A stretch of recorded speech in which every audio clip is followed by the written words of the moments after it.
ਸ੍ਰੀ ਵਾਹਿਗੁਰੂ ਸਾਹਿਬ ਜੀ।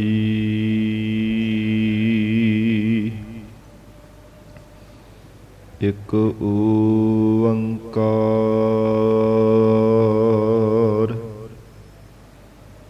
ਸਤਿਨਾਮ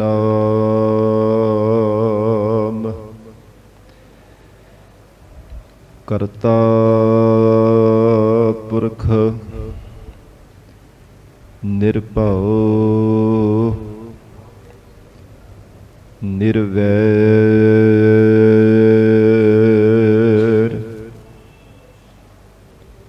ਅਕਾਲ ਮੂਰਤ ਅਜੂਨੀ ਸੈਭੰ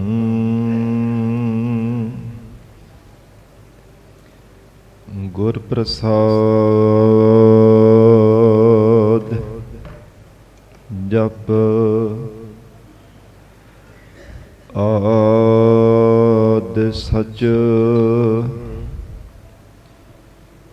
ਜੁਗਾਦਿ ਸਚ ਹੈ ਭੀ ਸਚ ਨਾਨਕ ਹੋਸੀ ਭੀ ਸਚ।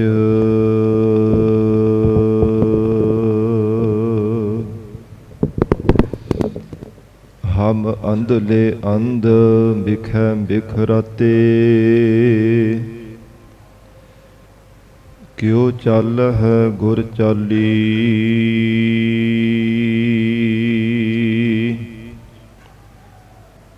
ਸਤਿਗੁਰ ਦਇਆ ਕਰੇ ਸੁਖ ਦਾਤਾ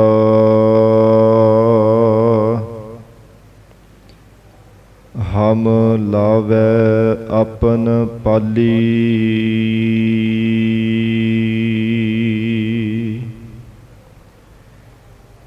ਗੁਰ ਸਿੱਖ ਮੀਤ ਚੱਲਹੁ ਗੁਰ ਚਾਲੀ।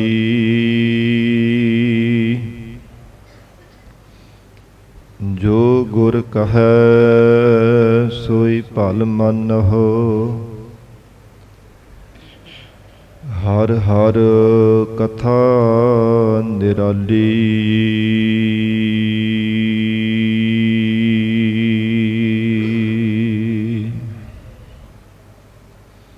ਹਮ ਅਵਗੁਣ ਭਰੇ ਏਕ ਗੁਣ ਨਾਹੀ ਅੰਮ੍ਰਿਤ ਛਾੜ ਬਿਖੈ ਬਿਖ ਖਾਈ।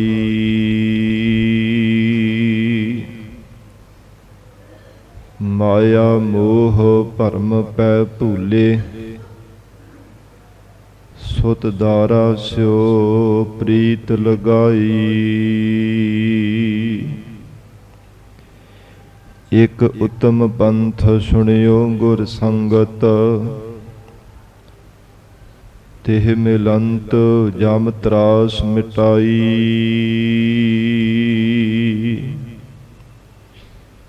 ਇਕ ਅਰਦਾਸ ਭਾਟ ਕੀਰਤ ਕੀ ਗੁਰੂ ਰਾਮਦਾਸ ਰਖਹੁ ਸਰਣਾਈ।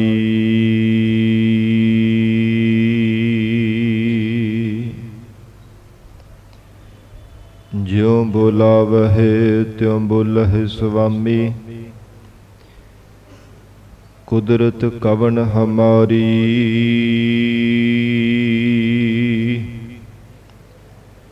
ਸਾਧ ਸੰਗ ਨਾਨਕ ਜਸ ਗਾਇਓ ਜੋ ਪ੍ਰਭ ਕੀ ਅਤ ਪਿਆਰੀ।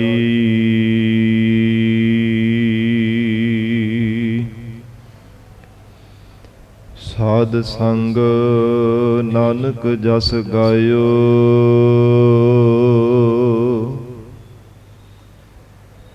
ਜੋ ਪ੍ਰਭ ਕੀ ਅਤ ਪਿਆਰੀ।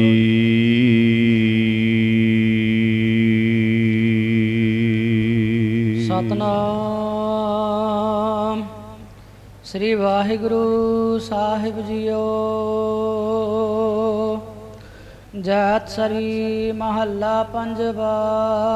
ਘਰ ਚੌਥਾ ਦੋਪਦੇ ਇਕ ਓੰਕਾਰ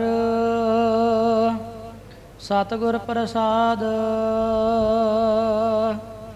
ਆਪ ਮੈਂ ਸੁਖ ਪਾਇਓ ਗੁਰ ਆਗਿਆ, ਤਜੀ ਸਿਆਨਪ ਚਿੰਤ ਵਿਸਾਰੀ। ਅਹੰ ਛੋੜਿਓ ਹੈ ਤਿਆਗਿਆ ਰਹਾਉ, ਜਾਉ ਦੇਖਾਓ ਤਉ ਸਾਗਲ ਮੋਹੇ ਮੋਹੀਆ। ਤਉ ਸਰਨ ਪਰਿਓ ਗੁਰ ਭਾਗ, ਕਰ ਕਿਰਪਾ ਟਹਿਲ ਹਰ ਲਾਇਓ। ਤਉ ਜਮ ਛੋਡੀ ਮੋਰੀ ਲਾਗ,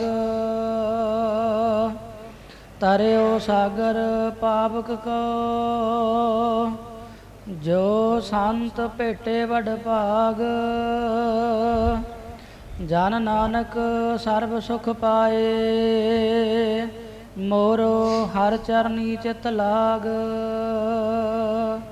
ਆਪ ਮੈਂ ਸੁਖ ਪਾਇਓ ਗੁਰ ਆਗਿਆ। ਵਾਹਿਗੁਰੂ ਜੀ ਕਾ ਖਾਲਸਾ, ਵਾਹਿਗੁਰੂ ਜੀ ਕੀ ਫਤਿਹ। ਪਤਿਤ ਪਾਵਨ ਭਗਤ ਵਛਲ, ਅੰਤਰਜਾਮੀ ਕਰੁਣਾ ਨਿਧਾਨ, ਗੁਰੂ ਗਰੀਬ ਨਵਾਜ। ਕਲਯੁਗ ਕੇ ਤਾਰਨਹਾਰੇ ਸ਼ਬਦ ਗੁਰੂ, ਦਸਾਂ ਹੀ ਪਾਤਸ਼ਾਹੀਆਂ ਕੇ ਆਤਮਿਕ ਸਰੂਪ ਸਤਿਗੁਰੂ। ਜੁਗੋ ਜੁਗ ਅਟਲ ਸਤਿਗੁਰੂ, ਤਖਤ ਛਤਰ ਚਵਰ ਦੇ ਮਾਲਕ ਸਤਿਗੁਰੂ।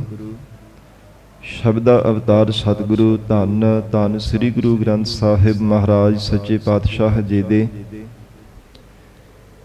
ਪਾਵਨ ਪਵਿੱਤਰ ਹਜ਼ੂਰੀ ਅੰਦਰ ਜੁੜ ਬੈਠੇ ਗੁਰੂ ਖਾਲਸਾ ਸਾਧ ਸੰਗਤ ਜੀਓ।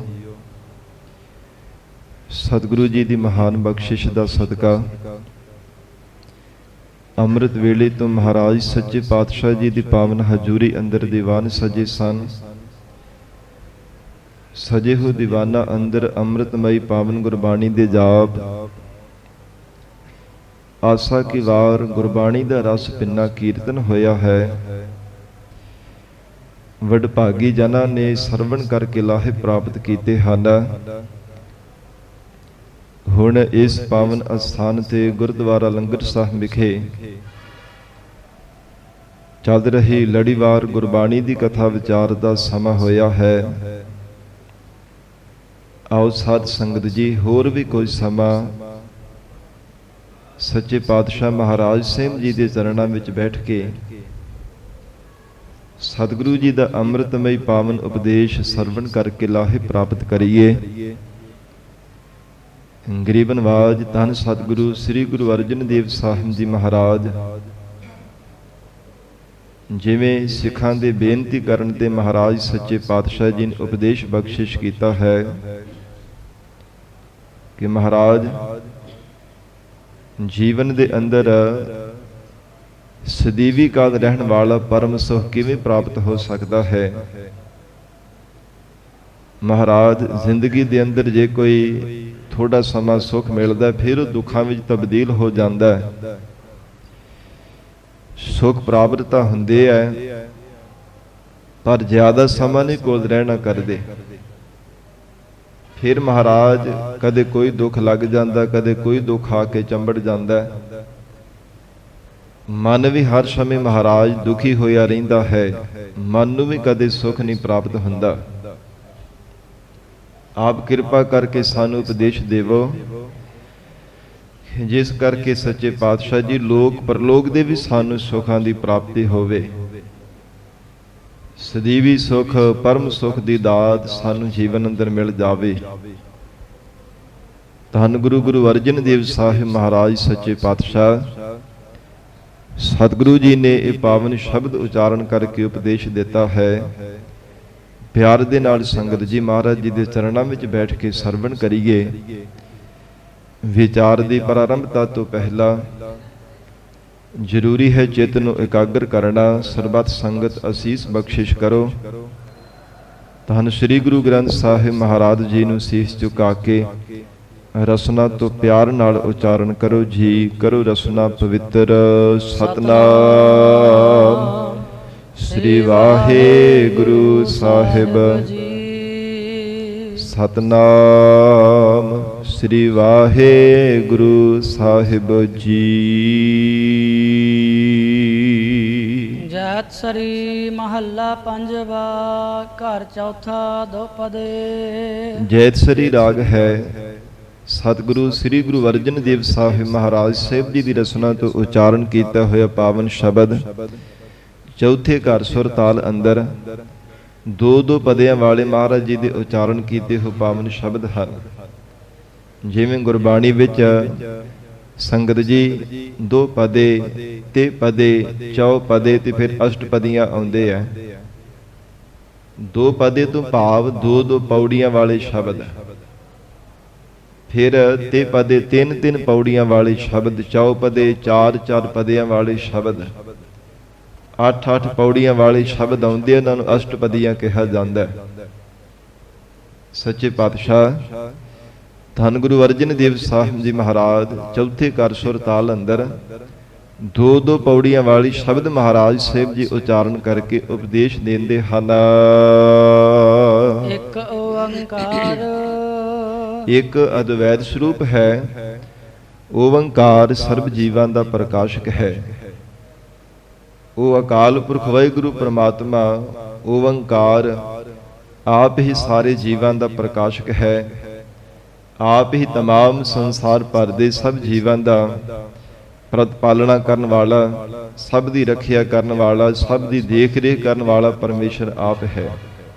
ਐਸਾ ਮਹਾਰਾਜ ਕਹਿੰਦੇ ਜਿਹੜਾ ਸੁਤੇ ਪ੍ਰਕਾਸ਼ ਸਰੂਪ ਹੈ, ਸਦੀਵੀ ਕਾਲ ਰਹਿਣ ਵਾਲਾ ਅਦੁੱਤੀ ਹੈ, ਉਹ ਪ੍ਰਮਾਤਮਾ ਜੀ ਦਾ ਸਰੂਪ ਹੈ। ਉਹ ਆਪ ਹੀ ਸਰਬ ਜੀਵਾਂ ਨੂੰ ਮਹਾਰਾਜ ਕਹਿੰਦੇ ਪ੍ਰਕਾਸ਼ ਕਰ ਰਿਹਾ ਹੈ। ਸਤਿਗੁਰ ਪ੍ਰਸਾਦ, ਸਦੀਵੀ ਕਾਲ ਲਈ ਸਤ ਹੈ, ਚੇਤਨ ਸਰੂਪ ਹੈ ਤੇ ਆਨੰਦ ਸਰੂਪ ਹੈ। ਪ੍ਰਸਾਦ ਦੁਨੀਆ ਦੇ ਸਵਾਦਾਂ ਤੋਂ ਪਰੇ ਹੈ। ਜਿਵੇਂ ਕਿਸੇ ਨੂੰ ਕਿਸੇ ਪ੍ਰਕਾਰ ਦਾ ਸਵਾਦ ਪਦਾਰਥ ਦੇ ਵਿੱਚ ਆਉਂਦਾ, ਕਿਸੇ ਨੂੰ ਨੇਤਰਾਂ ਦੇ ਨਾਲ ਦੇਖਣ ਦੀ ਵੀ ਸਵਾਦ ਕੋਈ ਰਸ ਆਉਂਦਾ, ਪਰ ਮਹਾਰਾਜ ਕਹਿੰਦੇ ਪ੍ਰਮਾਤਮਾ ਦੁਨੀਆ ਦੇ ਸਭ ਸਵਾਦਾਂ ਤੋਂ ਪਰੇ ਹੈ। ਉਹ ਪ੍ਰਸਾਦ ਪ੍ਰਮਾਤਮਾ ਦਾ ਸਰੂਪ ਹੈ। ਇੱਕ ਰਸ ਰਹਿਣ ਵਾਲਾ ਆਨੰਦ ਸਰੂਪ ਹੈ। ਸਤਿਗੁਰੂ ਜੀ ਦੀ ਕਿਰਪਾ ਦੁਆਰਾ ਉਹ ਪ੍ਰਮਾਤਮਾ ਮਿਲਦਾ ਹੈ, ਜਿਨ੍ਹਾਂ ਤੇ ਸਤਿਗੁਰੂ ਜੀ ਦੀ ਕਿਰਪਾ ਹੁੰਦੀ ਹੈ। ਆਪ ਮੈਂ ਸੁਖ ਪਾਇਓ ਗੁਰ ਆਗਿਆ। ਧੰਨ ਗੁਰੂ ਅਰਜਨ ਦੇਵ ਸਾਹਿਬ ਮਹਾਰਾਜ ਉਚਾਰਨ ਕਰ ਰਹੇ ਹੈ। ਕਹਿੰਦੇ ਹੁਣ ਅਸੀਂ ਸੁਖ ਪਾਇਆ ਹੈ ਸਤਿਗੁਰੂ ਜੀ ਦੀ ਆਗਿਆ ਮੰਨ ਕਰਕੇ।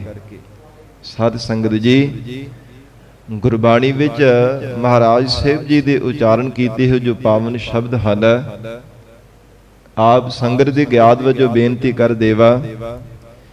ਕਈ ਵਾਰ ਜਿਹੜੇ ਯਈਏ ਦੇ ਸਹਿਤ ਉਚਾਰਨ ਕੀਤੇ ਹੋਏ ਸ਼ਬਦ ਹੁੰਦੇ, ਉਹਨਾਂ ਦਾ ਜ਼ਿਆਦਾਤਰ ਸਾਨੂੰ ਉਚਾਰਨ ਕਰਨਾ ਆਉਂਦਾ ਹੀ ਨਹੀਂ ਹੁੰਦਾ ਕਿ ਯਈਏ ਦਾ ਉਚਾਰਨ ਕਿਵੇਂ ਕੀਤਾ ਜਾ ਸਕਦਾ ਹੈ। ਕਈ ਵਾਰ ਅਰਧ ਯਈਆ ਹੁੰਦਾ ਹੈ, ਕਈ ਵਾਰ ਪੂਰਨ ਯਈਆ ਹੁੰਦਾ ਹੈ, ਚਰਨਾਂ ਵਿੱਚ ਅੱਧਾ ਯਈਆ ਹੁੰਦਾ ਹੈ, ਕਈ ਵਾਰ ਪੂਰਾ ਯਈਆ ਵੀ ਸ਼ਬਦ ਦੇ ਨਾਲ ਲਿਖਿਆ ਹੁੰਦਾ ਹੈ।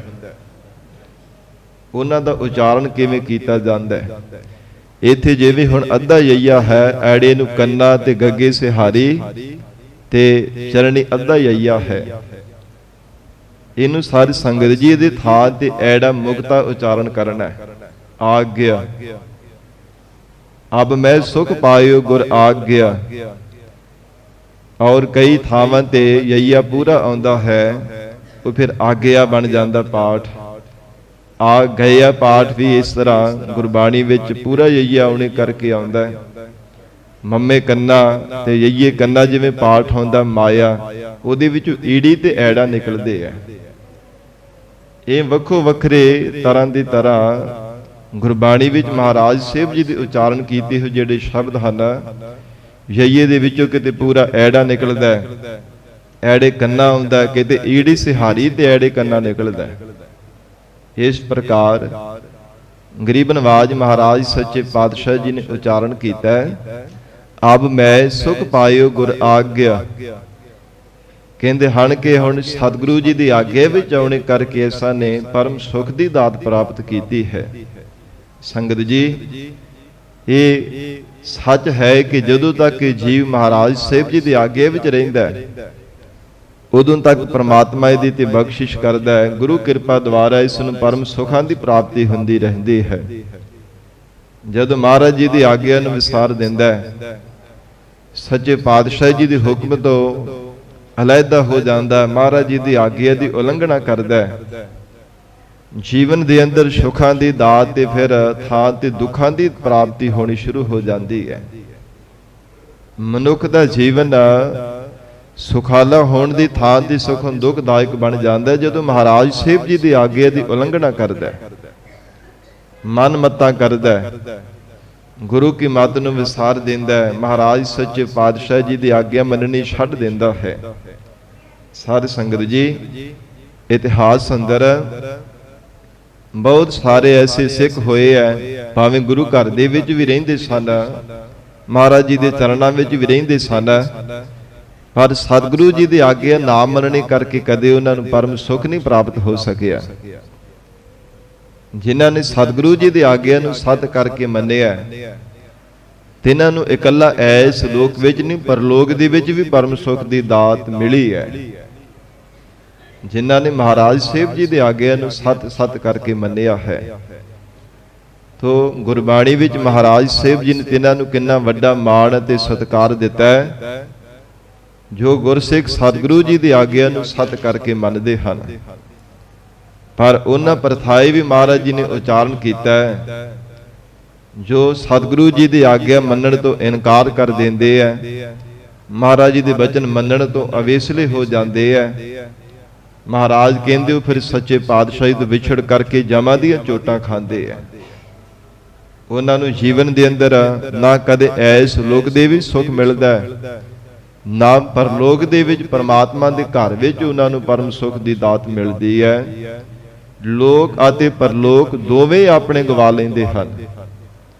ਪਰ ਮਹਾਰਾਜ ਕਹਿੰਦੇ ਜਿਹੜੇ ਦੂਸਰੇ ਪਾਸੇ ਗੁਰੂ ਕੀ ਆਗਿਆ ਨੂੰ ਮੰਨਣ ਵਾਲੇ ਗੁਰਸਿੱਖ ਹਨ, ਉਹਨਾਂ ਨੂੰ ਐਸ ਲੋਕ ਦੇ ਵਿੱਚ ਵੀ ਸੁੱਖ ਮਿਲਦਾ ਹੈ, ਜੀਵਨ ਮੁਕਤੀ ਦਾ ਆਨੰਦ ਮਾਣਦੇ, ਅਤੇ ਪਰਮਾਤਮਾ ਦੇ ਘਰ ਪਰਲੋਕ ਦੇ ਵਿੱਚ ਵੀ ਤਿਨਾਂ ਨੂੰ ਪਰਮ ਸੁੱਖ ਦੀ ਦਾਤ ਪ੍ਰਾਪਤ ਹੋ ਜਾਂਦੀ ਹੈ। ਸਤਿਗੁਰੂ ਜੀ ਦਾ ਪਾਵਨ ਮੁਖ ਵਾਕ ਹੈ, ਸੋ ਸਿੱਖ ਸਖਾ ਬੰਧਪ ਹੈ ਭਾਈ, ਜੇ ਗੁਰ ਕੇ ਭਾਣੇ ਵਿੱਚ ਆਵੇ। ਭਾਣੇ ਤੋਂ ਭਾਵ ਆਗਿਆ, ਮਹਾਰਾਜ ਜੀ ਦਾ ਹੁਕਮ। ਹਜੂਰ ਕਹਿੰਦੇ ਸੋ ਸਿੱਖ ਸਖਾ ਬੰਧਪ ਹੈ ਭਾਈ। ਸਤਿਗੁਰੂ ਜੀ ਕਹਿੰਦੇ ਹਨ ਗੁਰੂ ਅਮਰਦਾਸ ਸਾਹਿਬ ਪਾਤਸ਼ਾਹ, ਉਹ ਸਾਡਾ ਸੰਬੰਧੀ ਹੈ, ਉਹ ਸਾਡਾ ਸਖਾ ਪਿਆਰਾ ਹੈ, ਸਾਡਾ ਮਿੱਤਰ ਹੈ, ਜਿਹੜਾ ਸਾਡੀ ਆਗਿਆ ਵਿੱਚ ਰਹਿ ਕੇ ਜੀਵਨ ਨਿਰਵਾਹ ਕਰਦਾ ਹੈ, ਜਿਹੜਾ ਸਤਿਗੁਰੂ ਜੀ ਦੀ ਚਾਲ ਵਿੱਚ ਚੱਲਦਾ ਹੈ, ਮਹਾਰਾਜ ਜੀ ਦੇ ਦਰਸਾਏ ਹੋਏ ਮਾਰਗ ਤੇ ਚੱਲਦਾ ਹੈ, ਉਹ ਸਾਡਾ ਮਹਾਰਾਜ ਕਹਿੰਦੇ ਸੰਬੰਧੀ ਹੈ, ਸਾਡਾ ਸਖਾ ਹੈ। ਕਿੰਨਾ ਮਾਣ ਸਨਮਾਨ ਗਰੀਬ ਨਵਾਜ ਸਤਿਗੁਰੂ ਜੀ ਨੇ ਉਹਨਾਂ ਸਿੱਖਾਂ ਨੂੰ ਬਖਸ਼ਿਆ। ਪਰ ਅਗਲਾ ਬਚਨ ਇਹ ਵੀ ਨਾਲ ਕਰ ਦਿੱਤਾ, ਆਪਣੇ ਭਾਣੈ ਜੋ ਚੱਲੇ ਭਾਈ, ਵਿਛੜ ਚੋਟਾ ਖਾਵੇ। ਜਿਹੜਾ ਗੁਰਸਿੱਖ ਅਖਵਾਉਂਦਾ ਤੇ ਆਪਣੇ ਆਪ ਨੂੰ ਗੁਰੂ ਕਾ ਸਿੱਖ ਹੈ, ਸਿੱਖਾਂ ਦੇ ਘਰ ਵਿੱਚ ਮੇਰਾ ਜਨਮ ਹੋਇਆ, ਮੈਂ ਗੁਰੂ ਨਾਨਕ ਪਾਤਸ਼ਾਹ ਜੀ ਦੇ ਦਰ ਦਾ ਸਿੱਖ ਹਾਂ, ਪਰ ਕਰਦਾ ਮਨ ਮੱਤਾ ਮਹਾਰਾਜ ਜੀ ਦੇ ਹੁਕਮ ਮੰਨਣ ਤੋਂ ਅਵੇਸਲਾ ਹੋ ਕਰਕੇ ਰਹਿੰਦਾ, ਸਤਿਗੁਰੂ ਜੀ ਦੀ ਆਗਿਆ ਨਹੀਂ ਕਦੇ ਵੀ ਮੰਨਦਾ। ਸੱਚੇ ਪਾਤਸ਼ਾਹ ਮਹਾਰਾਜ ਕਹਿੰਦੇ ਗੁਰੂ ਤੋਂ ਵਿਛੜ ਕਰਕੇ ਫਿਰ ਜਮਾਂ ਦੀਆਂ ਚੋਟਾਂ ਖਾਂਦਾ ਰਹਿੰਦਾ ਹੈ। ਇਸ ਲੋਕ ਵਿੱਚ ਵੀ ਦਰ ਦਰ ਤੇ ਠੋਕਰਾਂ ਖਾਂਦਾ ਹੈ, ਕਦੇ ਕਿਸੇ ਦਰ ਤੇ ਨੱਕ ਰਗੜਦਾ, ਕਦੇ ਕਿਸੇ ਦਰ ਤੇ ਜਾ ਕੇ ਨੱਕ ਰਗੜਦਾ ਰਹਿੰਦਾ ਹੈ, ਪਰ ਕਿਤੇ ਵੀ ਉਹਨੂੰ ਸੁੱਖ ਨਹੀਂ ਨਸੀਬ ਹੁੰਦਾ। ਫਿਰ ਜਦੋਂ ਪੰਜ ਭੌਤਿਕ ਸਰੀਰ ਨੂੰ ਤਿਆਗ ਕਰਕੇ ਜਾਂਦਾ ਹੈ, ਮਹਾਰਾਜ ਕਹਿੰਦੇ ਰੱਬ ਦੇ ਘਰ ਵਿੱਚ ਵੀ ਉਸ ਦੀ ਕਦੇ ਪ੍ਰਵਾਨਗੀ ਨਹੀਂ ਹੁੰਦੀ, ਉਸ ਥਾਂ ਤੇ ਵੀ ਉਹਨੂੰ ਠੋਕਰਾਂ ਖਾਣੀਆਂ ਪੈਂਦੀਆਂ, ਫਿਰ ਉਹਨੂੰ ਧੱਕੇ ਮਾਰ ਕਰਕੇ ਬਾਹਰ ਕੱਢ ਦਿੱਤਾ ਜਾਂਦਾ। ਪਰਮਾਤਮਾ ਦੀ ਸੱਚੀ ਦਰਗਾਹ ਦੇ ਵਿੱਚ ਵੀ ਉਹਨੂੰ ਰਹਿਣ ਵਾਸਤੇ ਕਿਤੇ ਥਾਂ ਨਹੀਂ ਪ੍ਰਾਪਤ ਹੁੰਦਾ ਜੇ ਮਹਾਰਾਜ ਜੀ ਦੀ ਆਗਿਆ ਨਹੀਂ ਮੰਨਦਾ। ਜਿਨ੍ਹਾਂ ਨੇ ਸਾਰੀ ਸੰਗਤ ਜੀ ਸਤਿਗੁਰੂ ਜੀ ਦਾ ਬਚਨ ਮੰਨਿਆ ਹੈ, ਇਤਿਹਾਸ ਦੇ ਪੰਨਿਆਂ ਉੱਪਰ ਲਿਖਿਆ ਹੋਇਆ ਹੈ, ਤੇ ਇਹਨਾਂ ਨੂੰ ਸੱਚੇ ਪਾਤਸ਼ਾਹ ਜੀ ਨੇ ਦੋਵਾਂ ਲੋਕਾਂ ਦਾ ਸੁੱਖ ਬਖਸ਼ਿਸ਼ ਕੀਤਾ ਹੈ। ਜੇ ਸਾਧ ਸੰਗਤ ਜੀ ਭਾਈ ਦਿਆਲ ਦਾਸ ਜੀ ਗੁਰੂ ਕਲਗੀਧਰ ਪਿਤਾ ਮਹਾਰਾਜ ਸੱਚੇ ਪਾਤਸ਼ਾਹ ਦਾ ਬਚਨ ਨਹੀਂ ਮੰਨਦੇ, ਅੰਮ੍ਰਿਤ ਨਹੀਂ ਪਾਨ ਕਰਦੇ, ਪੰਜਾਂ ਪਿਆਰਿਆਂ ਤੋਂ ਖੰਡੇ ਬਾਟੇ ਦਾ ਅੰਮ੍ਰਿਤ ਨਹੀਂ ਛਕਦੇ, ਤੇ ਸਤਿਗੁਰੂ ਜੀ ਭਾਈ ਦਿਆਲ ਦਾਸ ਦੇ ਹੱਥੋਂ ਤਿਆਰ ਕੀਤਾ ਹੋਇਆ ਲੰਗਰ ਪ੍ਰਸ਼ਾਦ ਵੀ ਨਹੀਂ ਛਕਦੇ। ਕਹਿੰਦੇ ਪਹਿਲਾਂ ਬਚਨ ਮੰਨ, ਸਿੱਖੀ ਧਾਰਨ ਕਰ। ਕਹਿੰਦਾ ਜੀ ਮਹਾਰਾਜ ਮੈਂ ਸਾਬਤ ਸੂਰਤ ਹਾਂ, ਮੈਂ ਕਿਹੜਾ ਕੇਸਾਂ ਦੀ ਬੇਅਦਬੀ ਕੀਤੀ ਹੈ, ਨਾ ਕੋਈ ਨਸ਼ਾ ਕਰਦਾ, ਪਰ ਮਹਾਰਾਜ ਕਹਿੰਦੇ ਗੁਰੂ ਘਰ ਦੀ ਮਰਜ਼ਾਦਾ ਹੈ, ਇਹ ਗੁਰੂ ਵਾਲਾ ਬਣਨ ਵਾਸਤੇ, ਗੁਰੂ ਕੀ ਸਿੱਖੀ ਧਾਰਨ ਕਰਨ ਦੇ ਲਈ ਪੰਜਾਂ ਪਿਆਰਿਆਂ ਤੋਂ ਖੰਡੇ ਬਾਟੇ ਦਾ ਅੰਮ੍ਰਿਤ ਛਕਣਾ ਹੀ ਪੈਣਾ ਹੈ। ਜੇ ਤਾਂ ਵਚਨ ਮੰਨਦਾ ਫਿਰ ਅਸੀਂ ਜ਼ਰੂਰ ਤੇਰੇ ਹੱਥੋਂ ਤਿਆਰ ਕੀਤਾ ਹੋਇਆ ਪ੍ਰਸ਼ਾਦਾ ਛਕਾਂਗੇ, ਨਹੀਂ ਮੰਨਦਾ ਤੇ ਅਸੀਂ ਨਹੀਂ ਛਕਣਾ।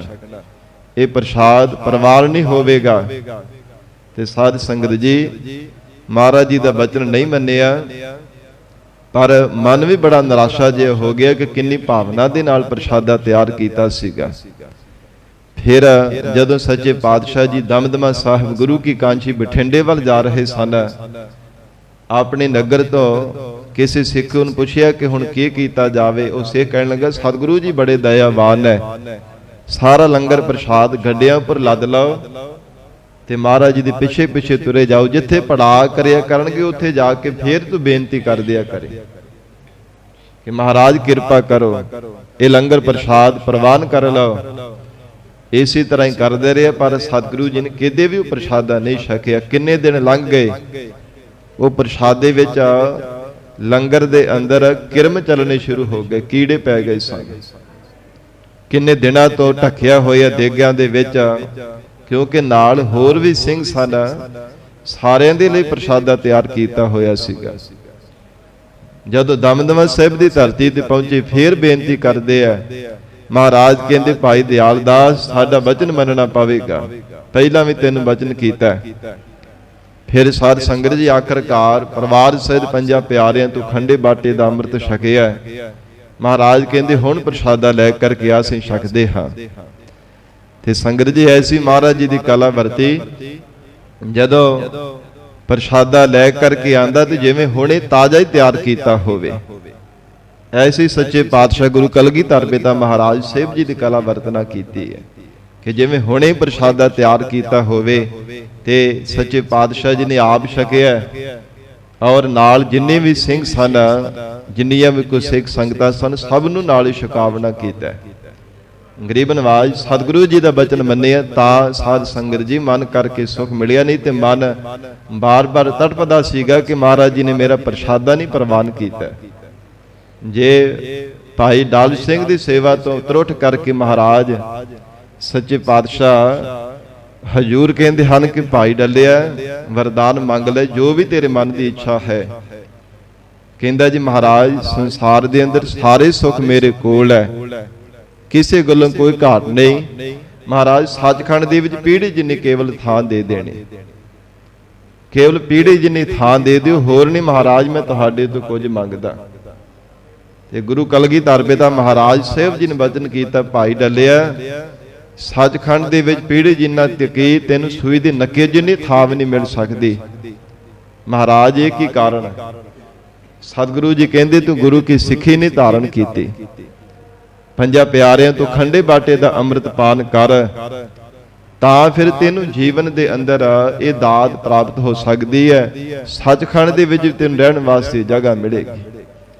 ਮਹਾਰਾਜ ਸੱਚੇ ਪਾਤਸ਼ਾਹ ਮੈਂ ਤਾਂ ਸਾਬਤ ਸੂਰਤ ਹਾਂ, ਮੈਂ ਕਿਹੜਾ ਕੋਈ ਨਸ਼ਾ ਕਰਦਾ, ਪਰ ਹਜੂਰ ਕਹਿੰਦੇ ਗੁਰੂ ਘਰ ਦੀ ਮਰਜ਼ਾਦਾ ਹੈ, ਇਹ ਰੀਤ ਹੈ, ਇਸ ਕਰਕੇ ਤੈਨੂੰ ਅੰਮ੍ਰਿਤ ਪਾਨ ਕਰਨਾ ਪਵੇਗਾ। ਫਿਰ ਸੰਗਤ ਜੀ ਪਰਿਵਾਰ ਸਹਿਤ ਖੰਡੇ ਬਾਟੇ ਦਾ ਅੰਮ੍ਰਿਤ ਛਕਿਆ ਸੀਗਾ, ਭਾਈ ਡਲ ਸਿੰਘ ਸਜਣਾ ਕੀਤਾ। ਇਸ ਪ੍ਰਕਾਰ ਮਹਾਰਾਜ ਕਹਿੰਦੇ ਹਨ ਕੱਲਾ ਐਸ ਲੋਕ ਨਹੀਂ ਪਰਲੋਕ ਦਾ ਸੁਖ ਵੀ ਪ੍ਰਾਪਤ ਹੋ ਜਾਂਦਾ ਹੈ ਜੇ ਮਹਾਰਾਜ ਸਾਹਿਬ ਜੀ ਦੀ ਆਗਿਆ ਨੂੰ ਸਤ ਕਰਕੇ ਮੰਨਦੇ ਹਾਂ। ਅਬ ਮੈਂ ਸੁਖ ਪਾਇਓ ਗੁਰ ਆਗਿਆ। ਤੇ ਸੰਗਤ ਜੀ ਜਿਨ੍ਹਾਂ ਨੇ ਗੁਰੂ ਕੀ ਆਗਿਆ ਨਹੀਂ ਨਾ ਸਤ ਕਰਕੇ ਮੰਨੇ, ਉਹ ਭਾਵੇਂ ਆਮ ਸਿੱਖ ਸਨ, ਭਾਵੇਂ ਗੁਰੂ ਕੇ ਜਾਈ ਸਨ, ਗੁਰੂ ਸੁਪੁੱਤਰ ਵੀ ਸਨ, ਪਰ ਸੰਗਤ ਜੀ ਉਹ ਪਿਆਰ ਤੇ ਪਰਮ ਸੁਖ ਨਹੀਂ ਜੀਵਨ ਦੇ ਅੰਦਰ ਪਾ ਸਕੇ। ਜੋ ਜੀਵਨ ਦੇ ਅੰਦਰ ਦਾਤ ਪ੍ਰਾਪਤ ਹੋਣੀ ਸੀ, ਜੋ ਮਹਾਰਾਜ ਸੱਚੇ ਪਾਤਸ਼ਾਹ ਜੀ ਨੇ ਦਾਤ ਵਰਦਾਨ ਬਖਸ਼ਿਸ਼ ਕਰਨਾ ਸੀਗਾ। ਧੰਨ ਗੁਰੂ ਨਾਨਕ ਦੇਵ ਸਾਹਿਬ ਮਹਾਰਾਜ ਸਾਹਿਬ ਜੀ ਦੇ ਸਾਹਿਬਜ਼ਾਦੇ ਬਾਬਾ ਸ਼੍ਰੀ ਚੰਦ ਜੀ, ਬਾਬਾ ਲਖਮੀ ਦਾਸ ਜੀ, ਮਹਾਰਾਜ ਸੱਚੇ ਪਾਤਸ਼ਾਹ ਨੂੰ ਗੁਰਿਆਈ ਦੀ ਦਾਤ ਬਖਸ਼ਣੀ ਸੀ ਨਾ, ਪਰ ਮਹਾਰਾਜ ਸਾਹਿਬ ਜੀ ਨੂੰ ਕੇਵਲ ਪਿਤਾ ਤੱਕ ਹੀ ਸਮਝਦੇ ਰਹੇ ਕਿ ਸਾਡੇ ਪਿਤਾ ਜੀ ਹਨ। ਇਹ ਨਹੀਂ ਕਦੇ ਮਨ ਵਿੱਚ ਭਰੋਸਾ ਤੇ ਨਿਸ਼ਚਾ ਧਾਰਨ ਕੀਤਾ ਕਿ ਸਾਡੇ ਪਿਤਾ ਜੀ ਅਕਾਲ ਪੁਰਖ ਪਰਮੇਸ਼ਰ ਦਾ ਸਰੂਪ ਹਨ। ਰੱਬ ਆਪ ਸਾਡੇ ਘਰ ਦੇ ਵਿੱਚ ਆਇਆ, ਰੱਬ ਦੇ ਘਰ ਦੇ ਵਿੱਚ ਸਾਡਾ ਜਨਮ ਹੋਇਆ। ਇਦਾਂ ਦੀ ਭਾਵਨਾ, ਇਦਾਂ ਦੀ ਸ਼ਰਧਾ ਨਹੀਂ ਸੀ ਕਦੇ ਮਨ ਵਿੱਚ ਧਾਰਨ ਕੀਤੀ। ਤੇ ਜੇ ਕੋਈ ਮਹਾਰਾਜ ਸਾਹਿਬ ਜੀ ਨੇ ਬਚਨ ਕਰਨਾ, ਉਹ ਬਚਨ ਮੰਨਣ ਤੋਂ ਵੀ ਇਨਕਾਰ ਕਰ ਦਿੰਦੇ ਸਨ। ਤਾਂ ਹੀ ਭਾਈ ਲਹਿਣਾ ਜੀ ਨੂੰ ਗੁਰਿਆਈ ਦੀ ਦਾਤ ਸੱਚੇ ਪਾਤਸ਼ਾਹ ਜੀ ਨੇ ਬਖਸ਼ੀ, ਗੁਰਤਾ ਗੱਦੀ ਦੇ ਤਖਤ ਤੇ ਬਿਠਾਵਣਾ ਕੀਤਾ ਸੀਗਾ। ਹਜੂਰ ਦਾ ਮੁੱਖ ਵਾਕ ਆਉਂਦਾ ਨਾ ਗੁਰਬਾਣੀ ਅੰਦਰ ਕਿ ਸੱਚੇ ਪਾਤਸ਼ਾਹ ਮਹਾਰਾਜ ਸਾਹਿਬ ਜੀ ਨੇ ਮੋਢਾ ਫੇਰ ਲੈਣਾ ਕੀਤਾ, ਪੁੱਤਰੀ ਕੌਲ ਨਾ ਪਾਲਿਓ ਕਰ ਪੀ ਰਹੋ ਕੰਨ ਮੁਰੱਟੀ ਹੈ। ਪੁੱਤਰੀ ਇੱਥੇ ਬਿੰਦੀ ਦੇ ਸਹਿਤ ਉਚਾਰਨ ਕੀਤਾ ਜਾਂਦਾ ਗੁਰਬਾਣੀ ਵਿੱਚ ਪਾਠ, ਪਰ ਬਿੰਦੀ ਉੱਥੇ ਲੱਗੀ ਨਹੀਂ ਹੈ। ਸੰਗਤ ਜੀ, ਜੀਵਨ ਦੇ ਅੰਦਰ ਇਸ ਕਰਕੇ ਗੁਰਬਾਣੀ ਸਿੱਖਣੀ ਵੀ ਬਹੁਤ ਜ਼ਰੂਰੀ ਹੈ। ਤੇ ਜੇ ਉਹਦਾ ਪੁੱਤਰੀ ਉਚਾਰਨ ਕਰਾਂਗੇ ਤੇ ਗੁਰੂ ਨਾਨਕ ਦੇਵ ਸਾਹਿਬ ਜੀ ਦੀ ਸੰਗਤ ਜੀ ਸੁਪੁੱਤਰੀ ਨਹੀਂ ਸੀਗੀ ਕੋਈ ਵੀ। ਮਹਾਰਾਜ ਜੀ ਦੇ ਕੇਵਲ 2 ਸੁਪੁੱਤਰ ਸਨ। ਧੰਨ ਗੁਰੂ ਨਾਨਕ ਦੇਵ ਸਾਹਿਬ ਮਹਾਰਾਜ ਜੀ ਦੇ ਫਿਰ ਅਰਥ ਦਾ ਅਨਰਥ ਬਣ ਜਾਂਦਾ ਜੇ ਗਲਤ ਬਾਣੀ ਦਾ ਪਾਠ ਉਚਾਰਨ ਕਰਦੇ ਹਾਂ। ਪੁੱਤਰੀ ਕੌਲ ਨਾ ਪਾਲਿਓ, ਕੌਲ ਹੁੰਦਾ ਬਚਨ। ਮਹਾਰਾਜ ਕਹਿੰਦੇ ਸਤਿਗੁਰਾਂ ਦੇ ਸਾਹਿਬਜ਼ਾਦਿਆਂ ਨੇ ਬਚਨ ਨਹੀਂ ਸੱਤ ਕਰਕੇ ਮੰਨਿਆ ਜੀਵਨ ਦੇ ਅੰਦਰ। ਮਹਾਰਾਜ ਜੀ ਦੀ ਆਗਿਆ ਨਹੀਂ ਮੰਨਣਾ ਕੀਤੀ, ਬਚਨਾਂ ਦੀ ਉਲੰਘਣਾ ਕਰਦੇ ਰਹੇ ਹੈ। ਕਰ ਪੀ ਰਹੋ ਕੰਨ ਮੁਰੱਟੀ ਹੈ। ਇਹ ਗੁਰਿਆਈ ਦੀ ਦਾਤ ਇਹਨਾਂ ਨੂੰ ਬਖਸ਼ਣੀ ਸੀ। ਮਹਾਰਾਜ ਜੀ ਨੇ ਇਸੇ ਕਰਕੇ ਮੋਢਾ ਫੇਰ ਲੈਣਾ ਕੀਤਾ ਤੇ ਬਾਬਾ ਲਹਿਣਾ ਜੀ ਨੂੰ ਗੁਰਤਾ ਗੱਦੀ ਦੀ ਦਾਤ ਬਖਸ਼ਿਸ਼ ਕਰ ਦਿੱਤੀ ਸੀ। ਜੇ ਧੰਨ ਗੁਰੂ ਅੰਗਦ ਦੇਵ ਸਾਹਿਬ ਮਹਾਰਾਜ ਸੱਚੇ ਪਾਤਸ਼ਾਹ ਜੀ ਦੇ ਸਾਹਿਬਜ਼ਾਦੇ ਹੈ, ਬਾਬਾ ਦਾਤੂ ਜੀ ਤੇ ਬਾਬਾ ਦਾਸੂ ਜੀ, ਉਹ ਵੀ ਕੇਵਲ ਪਿਤਾ ਤੱਕ ਹੀ ਸੀਮਿਤ ਹੈ ਕਿ ਸਾਡੇ ਪਿਤਾ ਜੀ ਹੈ। ਇਹ ਨਹੀਂ ਪਤਾ ਕਿ ਅਕਾਲ ਪੁਰਖ ਵਾਹਿਗੁਰੂ ਦੇ ਸਰੂਪ ਗੁਰੂ ਨਾਨਕ ਦੇਵ ਸਾਹਿਬ ਮਹਾਰਾਜ ਜੀ ਦੀ ਜਾਗਦੀ ਜੋਤ ਇਹਨਾਂ ਦੇ ਅੰਦਰ ਹੈ। ਉਹ ਹੀ ਆਪ ਜੋਤ ਰੂਪ ਹੋ ਕਰਕੇ ਵਿੱਚ ਵਰਤ ਕਰਕੇ ਜੀਵਾਂ ਦੀ ਕਲਿਆਣ ਕਰਦੇ ਨੇ, ਜੀਵਾਂ ਦਾ ਭਲਾ ਕਰ ਰਹੇ ਨੇ। ਕਦੇ ਐਸਾ ਨਹੀਂ ਸੀ ਮਨ ਦੇ ਅੰਦਰ ਨਿਸ਼ਚਾ ਬਣਾਇਆ ਤੇ ਮਹਾਰਾਜ ਜੀ ਦੇ ਬਚਨ ਮੰਨਣ ਤੋਂ ਵੀ ਇਨਕਾਰ ਕਰ ਦਿੰਦੇ ਸਨ। ਬਾਬਾ ਦਾਤੂ ਜੀ ਤਾਂ ਇੰਨੀ ਜ਼ਿਆਦਾ ਈਰਖਾ ਕਰਦੇ ਕਿ ਧੰਨ ਸਤਿਗੁਰੂ ਗੁਰੂ ਅਮਰਦਾਸ ਸਾਹਿਬ ਮਹਾਰਾਜ ਸੱਚੇ ਪਾਤਸ਼ਾਹ ਨੂੰ ਸਿੰਘਾਸਣ ਤੇ ਬੈਠਿਆ ਹੋਏ ਨੂੰ ਲੱਤ ਮਾਰੀ ਸੀ। ਮਹਾਰਾਜ ਨੇ ਬਚਨ ਕੀਤਾ ਸੀ ਨਾ ਕਿ ਇਹਨਾਂ ਨੂੰ ਸਾਡਾ ਸਰੂਪ ਜਾਣ ਕਰਕੇ ਇਹਨਾਂ ਦੀ ਆਗਿਆ ਵਿੱਚ ਰਹਿ ਕੇ ਜੀਵਨ ਨਿਰਵਾਹ ਕਰਨਾ, ਪਰ ਬਚਨ ਨਾ ਮੰਨਣੇ ਕਰਕੇ ਸਾਧ ਸੰਗਤ ਜੀ ਸੁਖ ਦਾ ਨਹੀਂ ਨਾ ਪ੍ਰਾਪਤ ਹੋ ਸਕਿਆ। ਨਾ ਜੁਗੋ ਜੁਗ ਅਟਲ ਰਹਿਣ ਵਾਲੀ ਗੁਰਤਾ ਗੱਦੀ ਦੀ ਦਾਤ ਪ੍ਰਾਪਤ ਕੀਤੀ ਤੇ ਨਾ ਹੀ ਸਾਧ ਸੰਗਤ ਜੀ ਜੀਵਨ ਕਾਲ ਦੌਰਾਨ ਸੁਖ ਪਾ ਸਕੇ। ਉਹ ਸਾਧ ਸੰਗਤ ਜੀ ਜਿਹੜੇ ਲੱਤ ਮਾਰੀ ਸੀ ਧੰਨ ਗੁਰੂ ਅਮਰਦਾਸ ਸਾਹਿਬ ਮਹਾਰਾਜ ਜੀ ਨੂੰ, ਉਹਦੇ ਵਿੱਚ ਪਾਕ ਭਰ ਗਈ ਸੀ। ਪਾਕ ਦਰਦ ਨਹੀਂ ਸੀ ਹਟਦੇ ਉਹਦੇ ਵਿੱਚ। ਉਹ ਫਿਰ 5ਵੇਂ ਜਾਮੇ ਵਿੱਚ ਗੁਰੂ ਅਰਜਨ ਦੇਵ ਸਾਹਿਬ ਮਹਾਰਾਜ ਜੀ ਤੋਂ ਜਦੋਂ ਮੁਆਫੀ ਮੰਗੀ ਹੈ ਨਾ, ਜਦੋਂ ਗੋਇੰਦਵਾਲ ਸਾਹਿਬ ਤੋਂ ਪੋਥੀਆਂ ਸਾਹਿਬ ਲੈ ਕੇ ਆ ਰਹੇ ਸਨ ਬਾਬਾ ਮੋਹਨ ਜੀ ਤੋਂ, ਇਤਿਹਾਸ ਅੰਦਰ ਜ਼ਿਕਰ ਆਉਂਦਾ ਕਿ ਉਸ ਸਮੇਂ ਸਤਿਗੁਰੂ ਜੀ ਤੋਂ ਆਪਣੀ ਭੁੱਲ ਬਖਸ਼ਾਈ ਸੀ। 3ਰੇ ਜਾਮੇ ਵਿੱਚ ਮਹਾਰਾਜ ਜੀ ਦਾ ਨਿਰਾਦਰ ਕੀਤਾ ਤੇ 5ਵੇਂ ਜਾਮੇ ਵਿੱਚ ਆਪਣੀ ਭੁੱਲ ਬਖਸ਼ਾਈ ਸੀ। ਮਹਾਰਾਜ ਕਿਰਪਾ ਕਰੋ, ਮੇਰੇ ਤੇ ਤਰਸ ਕਰੋ, ਮੈਨੂੰ ਮੁਆਫ ਕਰ ਦੇਵੋ। ਗਰੀਬ ਨਵਾਜ ਸਤਿਗੁਰੂ ਜੀ, ਮੇਰੇ ਤੋਂ ਬੜੀ ਵੱਡੀ ਭੁੱਲ ਹੋ ਗਈ ਸੀ। ਇੱਕ ਤਾਂ ਪਿਤਾ ਸਤਿਗੁਰੂ ਜੀ ਦੇ ਆਗੇ ਨਹੀਂ ਸੀ ਮੰਨੇ, ਦੂਜਾ 3ਰੇ ਜਾਮੇ ਵਿੱਚ ਸਤਿਗੁਰੂ ਗੁਰੂ ਅਮਰਦਾਸ ਸਾਹਿਬ ਮਹਾਰਾਜ ਜੀ ਨੂੰ ਸਿੰਘਾਸਣ ਤੇ ਬੈਠਿਆ ਹੋਇਆ ਨੂੰ ਲੱਤ ਮਾਰੀ, ਸੰਗਤ ਦੇ ਵਿੱਚ ਉਹਨਾਂ ਦਾ ਨਿਰਾਦਰ ਕੀਤਾ। ਮੇਰੀ ਇਦਾਂ ਦੀ ਹਾਲਤ ਹੈ, ਮੈਂ ਬੜਾ ਤੰਗ ਹਾਂ, ਬਹੁਤ ਦੁਖੀ ਹਾਂ, ਕਿਰਪਾ ਕਰਕੇ ਮੇਰੀ ਭੁੱਲ ਬਖਸ਼ ਲਓ। ਮਹਾਰਾਜ ਜੀ ਨੇ ਤਾਂ ਬਖਸ਼ਿਆ ਸੀਗਾ। ਔਰ ਜੇ 3ਰੇ ਪਾਤਸ਼ਾਹ ਗੁਰੂ ਅਮਰਦਾਸ ਸਾਹਿਬ ਮਹਾਰਾਜ ਸਾਹਿਬ ਜੀ ਦੇ ਸਾਹਿਬਜ਼ਾਦੇ ਨੇ ਬਾਬਾ ਮੋਹਰੇ ਜੀ ਤੇ ਬਾਬਾ ਮੋਹਨ ਜੀ, ਸਾਧ ਸੰਗਤ ਜੀ ਜਿਨ੍ਹਾਂ ਨੇ ਆਗਿਆ ਮੰਨੀ, ਉਹਨਾਂ ਨੂੰ ਗੁਰਬਾਣੀ ਵਿੱਚ ਵੀ ਮਹਾਰਾਜ ਸਾਹਿਬ ਜੀ ਨੇ ਸਨਮਾਨ ਕੀਤਾ, ਉਹਨਾਂ ਦਾ ਸਤਿਕਾਰ ਕੀਤਾ। ਸੱਚੇ ਪਾਤਸ਼ਾਹ ਨੇ ਕਿੰਨਾ ਆਦਰ ਉਹਨਾਂ ਨੂੰ ਬਖਸ਼ਿਆ ਹੈ। ਜਦੋਂ ਧੰਨ ਸਤਿਗੁਰੂ ਸ੍ਰੀ ਗੁਰੂ ਰਾਮਦਾਸ ਸਾਹਿਬ ਮਹਾਰਾਜ ਜੀ ਨੂੰ ਗੁਰਤਾ ਗੱਦੀ ਦੀ ਦਾਤ ਬਖਸ਼ੀ ਹੈ ਨਾ 3ਰੇ ਪਾਤਸ਼ਾਹ ਜੀ ਨੇ, ਉਸ ਸਮੇਂ ਬਾਬਾ ਮੋਹਨ ਜੀ ਨੇ ਬੜੀ ਈਰਖਾ ਕੀਤੀ ਮਨ ਦੇ ਅੰਦਰ। ਮਹਾਰਾਜ ਜੀ ਨੇ 5 ਪੈਸੇ ਨਾਲੀਏ ਰੱਖ ਕਰਕੇ ਸਤਿਗੁਰੂ ਗੁਰੂ ਰਾਮਦਾਸ ਸਾਹਿਬ ਮਹਾਰਾਜ ਜੀ ਦੇ ਚਰਨਾਂ ਤੇ ਆਪ ਸੀਸ ਝੁਕਾਏ, ਨਮਸਕਾਰ ਕੀਤੇ। ਫਿਰ ਆਪਣੇ ਪਰਿਵਾਰ ਨੂੰ ਹੁਕਮ ਕੀਤਾ, ਸਾਰੀ ਸੰਗਤ ਨੂੰ ਮਹਾਰਾਜ ਸਾਹਿਬ ਜੀ ਨੇ ਆਖਿਆ ਕਿ ਜਿਵੇਂ ਸਾਡੇ ਚਰਨਾਂ ਤੇ ਝੁਕ ਕਰਕੇ ਨਮਸਕਾਰਾਂ ਕਰਦੇ ਸੀ, ਆਉਣ ਵਾਲੇ ਸਮੇਂ ਵਿੱਚ ਗੁਰੂ ਰਾਮਦਾਸ ਸਾਹਿਬ ਮਹਾਰਾਜ ਜੀ ਨੂੰ ਸਾਡਾ ਸਰੂਪ ਜਾਣ ਕਰਕੇ ਇਹਨਾਂ ਦੀ ਆਗਿਆ ਵਿੱਚ ਰਹਿ ਕੇ ਜੀਵਨ ਨਿਰਵਾਹ ਕਰਨਾ। ਪਰ ਬਾਬਾ ਮੋਹਨ ਜੀ ਨੇ ਨਮਸਕਾਰ ਕਰਨੇ ਤੋਂ ਇਨਕਾਰ ਕਰ ਦਿੱਤਾ ਸੀਗਾ। ਕਹਿਣ ਲੱਗੇ ਤਾਂ ਸਾਡੇ ਘਰ ਦਾ ਨੌਕਰ ਸੀਗਾ, ਚਾਕਰ ਸੀ, ਅੱਜ ਗੁਰਤਾ ਗੱਦੀ ਦੇ ਤਖਤ ਤੇ ਇਸ ਨੂੰ ਬਿਠਾ ਦਿੱਤਾ, ਬਣਦਾ ਤਾਂ ਮੇਰਾ ਹੱਕ ਸੀਗਾ, ਇਹਨਾਂ ਨੂੰ ਕਿਉਂ ਦੇ ਦਿੱਤਾ ਹੈ? ਇਹ ਗੁਰਤਾ ਗੱਦੀ ਦੀ ਦਾਤ ਇਹਨਾਂ ਨੂੰ ਕਿਉਂ ਬਖਸ਼ਿਸ਼ ਕਰ ਦਿੱਤੀ ਹੈ? ਇਸ ਕਰਕੇ ਕਹਿੰਦੇ ਪਿਤਾ ਜੀ ਮੈਂ ਨਹੀਂ ਤੁਹਾਡਾ ਇਹ ਬਚਨ ਮੰਨਣਾ, ਹੋਰ ਭਾਵੇਂ ਆਖੋ ਤੇ ਮੰਨ ਲਵਾਂ, ਪਰ ਮੈਂ ਨਹੀਂ ਇਹਨਾਂ ਦੇ ਚਰਨਾਂ ਤੇ ਨਮਸਕਾਰ ਕਰਨੀ। ਤੇ ਮਹਾਰਾਜ ਗੁਰੂ ਅਮਰਦਾਸ ਸਾਹਿਬ ਪਾਤਸ਼ਾਹ ਜੀ ਨੇ ਬਚਨ ਕੀਤਾ, ਤੂੰ ਸਾਡੀ ਆਗਿਆ ਨਹੀਂ ਨਾ ਮੰਨੀ ਹੈ ਪੁੱਤਰ ਮੋਹਨ, ਤੇਰਾ ਮਨ ਨਹੀਂ ਸ਼ਾਂਤ ਕਦੇ ਹੋਵੇਗਾ, ਤੇਰਾ ਮਨ ਨਹੀਂ ਸ਼ਾਂਤ ਹੋਵੇਗਾ, ਤਪਦਾ ਰਹੇਗਾ, ਕ੍ਰਿਜਦਾ ਰਹੇਗਾ। ਇਹ ਸਤਿਗੁਰੂ ਜੀ ਨੇ ਆਪਣੇ ਸਾਹਿਬਜ਼ਾਦੇ ਨੂੰ ਸ਼ਰਾਪ ਦਾ ਬਚਨ ਕਰ ਦਿੱਤਾ ਸੀਗਾ। ਕਾਰਨ ਕੀ? ਆਗਿਆ ਨਾ ਮੰਨਣੇ ਕਰਕੇ। ਤੇ ਇਸੇ ਤਰ੍ਹਾਂ ਹੀ ਸਾਧ ਸੰਗਤ ਜੀ ਬੜਾ ਭਾਵੇਂ ਯਤਨ ਕਰਦੇ ਰਹੇ, ਪਰ ਮਨ ਟਿਕਦਾ ਹੀ ਨਾ, ਮਨ ਨੂੰ ਚੈਨ ਹੀ ਨਹੀਂ ਸੀਗਾ ਮਿਲਦਾ ਬਾਬਾ ਮੋਹਨ ਜੀ ਦੇ। ਤੇ ਜਦੋਂ ਸਤਿਗੁਰੂ ਅਮਰਦਾਸ ਸਾਹਿਬ ਮਹਾਰਾਜ ਸਾਹਿਬ ਜੀ ਜੋਤੀ ਜੋਤ ਸਮਾਉਣ ਲੱਗੇ, ਉਸ ਸਮੇਂ ਫਿਰ ਪਿਤਾ ਸਤਿਗੁਰੂ ਜੀ ਦੇ ਚਰਨਾਂ ਵਾਲੇ ਪਾਸੇ ਆ ਕੇ ਸੀਸ ਚਰਨਾਂ ਤੇ ਰੱਖਿਆ ਤੇ ਕਹਿਣ ਲੱਗੇ, ਪਿਤਾ ਸਤਿਗੁਰੂ ਜੀ ਮੇਰੇ ਤੋਂ ਭੁੱਲ ਹੋ ਗਈ ਸੀ, ਕਿਰਪਾ ਕਰਕੇ ਮੈਨੂੰ ਬਖਸ਼ ਲਓ, ਮੈਂ ਤੁਹਾਡਾ ਬਚਨ ਨਹੀਂ ਸੀ ਮੰਨਿਆ, ਕਿਰਪਾ ਕਰਕੇ ਮਹਾਰਾਜ ਮੈਨੂੰ ਬਖਸ਼ ਲਓ। ਮਹਾਰਾਜ ਕਹਿੰਦੇ ਹੁਣ ਨਹੀਂ, ਹੁਣ 5ਵੇਂ ਜਾਮੇ ਵਿੱਚ ਜਦੋਂ ਇਹਨਾਂ ਦੇ ਸਾਹਿਬਜ਼ਾਦਾ ਗੁਰੂ ਅਰਜਨ ਦੇਵ ਸਾਹਿਬ ਮਹਾਰਾਜ ਜੀ ਵੱਲ ਇਸ਼ਾਰਾ ਕੀਤਾ, 5ਵੇਂ ਜਾਮੇ ਵਿੱਚ ਤੁਹਾਡੇ ਕੋਲ ਪੋਥੀਆਂ ਸਾਹਿਬ ਗੁਰਬਾਣੀ ਦੀਆਂ ਪੋਥੀਆਂ ਲੈਣ ਆਉਣਗੇ, ਉਹਨਾਂ ਦੇ ਚਰਨਾਂ ਤੇ ਸੀਸ ਰੱਖ ਕਰਕੇ ਭੁੱਲ ਬਖਸ਼ਾ ਲੈਣੀ, ਹੁਣ ਨਹੀਂ ਤੋਂ ਬਖਸ਼ਿਆ ਜਾ ਸਕਦਾ। ਤੇ ਬਾਬਾ ਮੋਹਰੇ ਜੀ ਨੂੰ ਮਹਾਰਾਜ ਜੀ ਨੇ ਬਚਨ ਕੀਤਾ, ਉਸੇ ਸਮੇਂ ਉਹਨਾਂ ਨੇ ਸਤਿਗੁਰੂ ਰਾਮਦਾਸ ਸਾਹਿਬ ਮਹਾਰਾਜ ਜੀ ਦੇ ਚਰਨਾਂ ਤੇ ਨਮਸਕਾਰ ਕੀਤੀ ਸੀ। ਤੇ ਮਹਾਰਾਜ ਜੀ ਨੇ ਗੁਰਬਾਣੀ ਵਿੱਚ ਵੀ ਉਹਨਾਂ ਨੂੰ ਸਨਮਾਨ ਦਿੱਤਾ, ਮੋਹਰੀ ਪੁੱਤ ਸਨਮੁਖ ਹੋਇਆ ਰਾਮਦਾਸੈ ਪੈਰੀ ਪਾਏ ਜੀਓ। ਗੁਰਬਾਣੀ ਵਿੱਚ ਵੀ ਸੱਚੇ ਪਾਤਸ਼ਾਹ ਨੇ ਇਹਨਾਂ ਨੂੰ ਸਨਮਾਨ ਦਿੱਤਾ, ਜਿਨ੍ਹਾਂ ਨੇ ਆਗਿਆ ਨੂੰ ਸਤ ਕਰਕੇ ਮੰਨਿਆ ਹੈ। ਔਰ ਇਸੇ ਪ੍ਰਕਾਰ ਧੰਨ ਸਤਿਗੁਰੂ ਸ੍ਰੀ ਗੁਰੂ ਰਾਮਦਾਸ ਸਾਹਿਬ ਮਹਾਰਾਜ ਜੀ ਦੇ 3 ਸਾਹਿਬਜ਼ਾਦੇ, ਬਾਬਾ ਪ੍ਰਿਥੀ ਚੰਦ ਜੀ, ਬਾਬਾ ਮਹਾਦੇਵ ਜੀ, ਸਭ ਤੋਂ ਛੋਟੇ ਸਾਹਿਬਜ਼ਾਦੇ ਧੰਨ ਗੁਰੂ ਅਰਜਨ ਦੇਵ ਸਾਹਿਬ ਸੱਚੇ ਪਾਤਸ਼ਾਹ ਜੀ ਮਹਾਰਾਜ। ਦੇਖ ਲਓ, ਜਿਨ੍ਹਾਂ ਨੇ ਆਗਿਆ ਮੰਨੀ ਉਹਨਾਂ ਨੂੰ ਲੋਕ ਪਰਲੋਕ ਦਾ ਸੁੱਖ ਮਿਲਿਆ।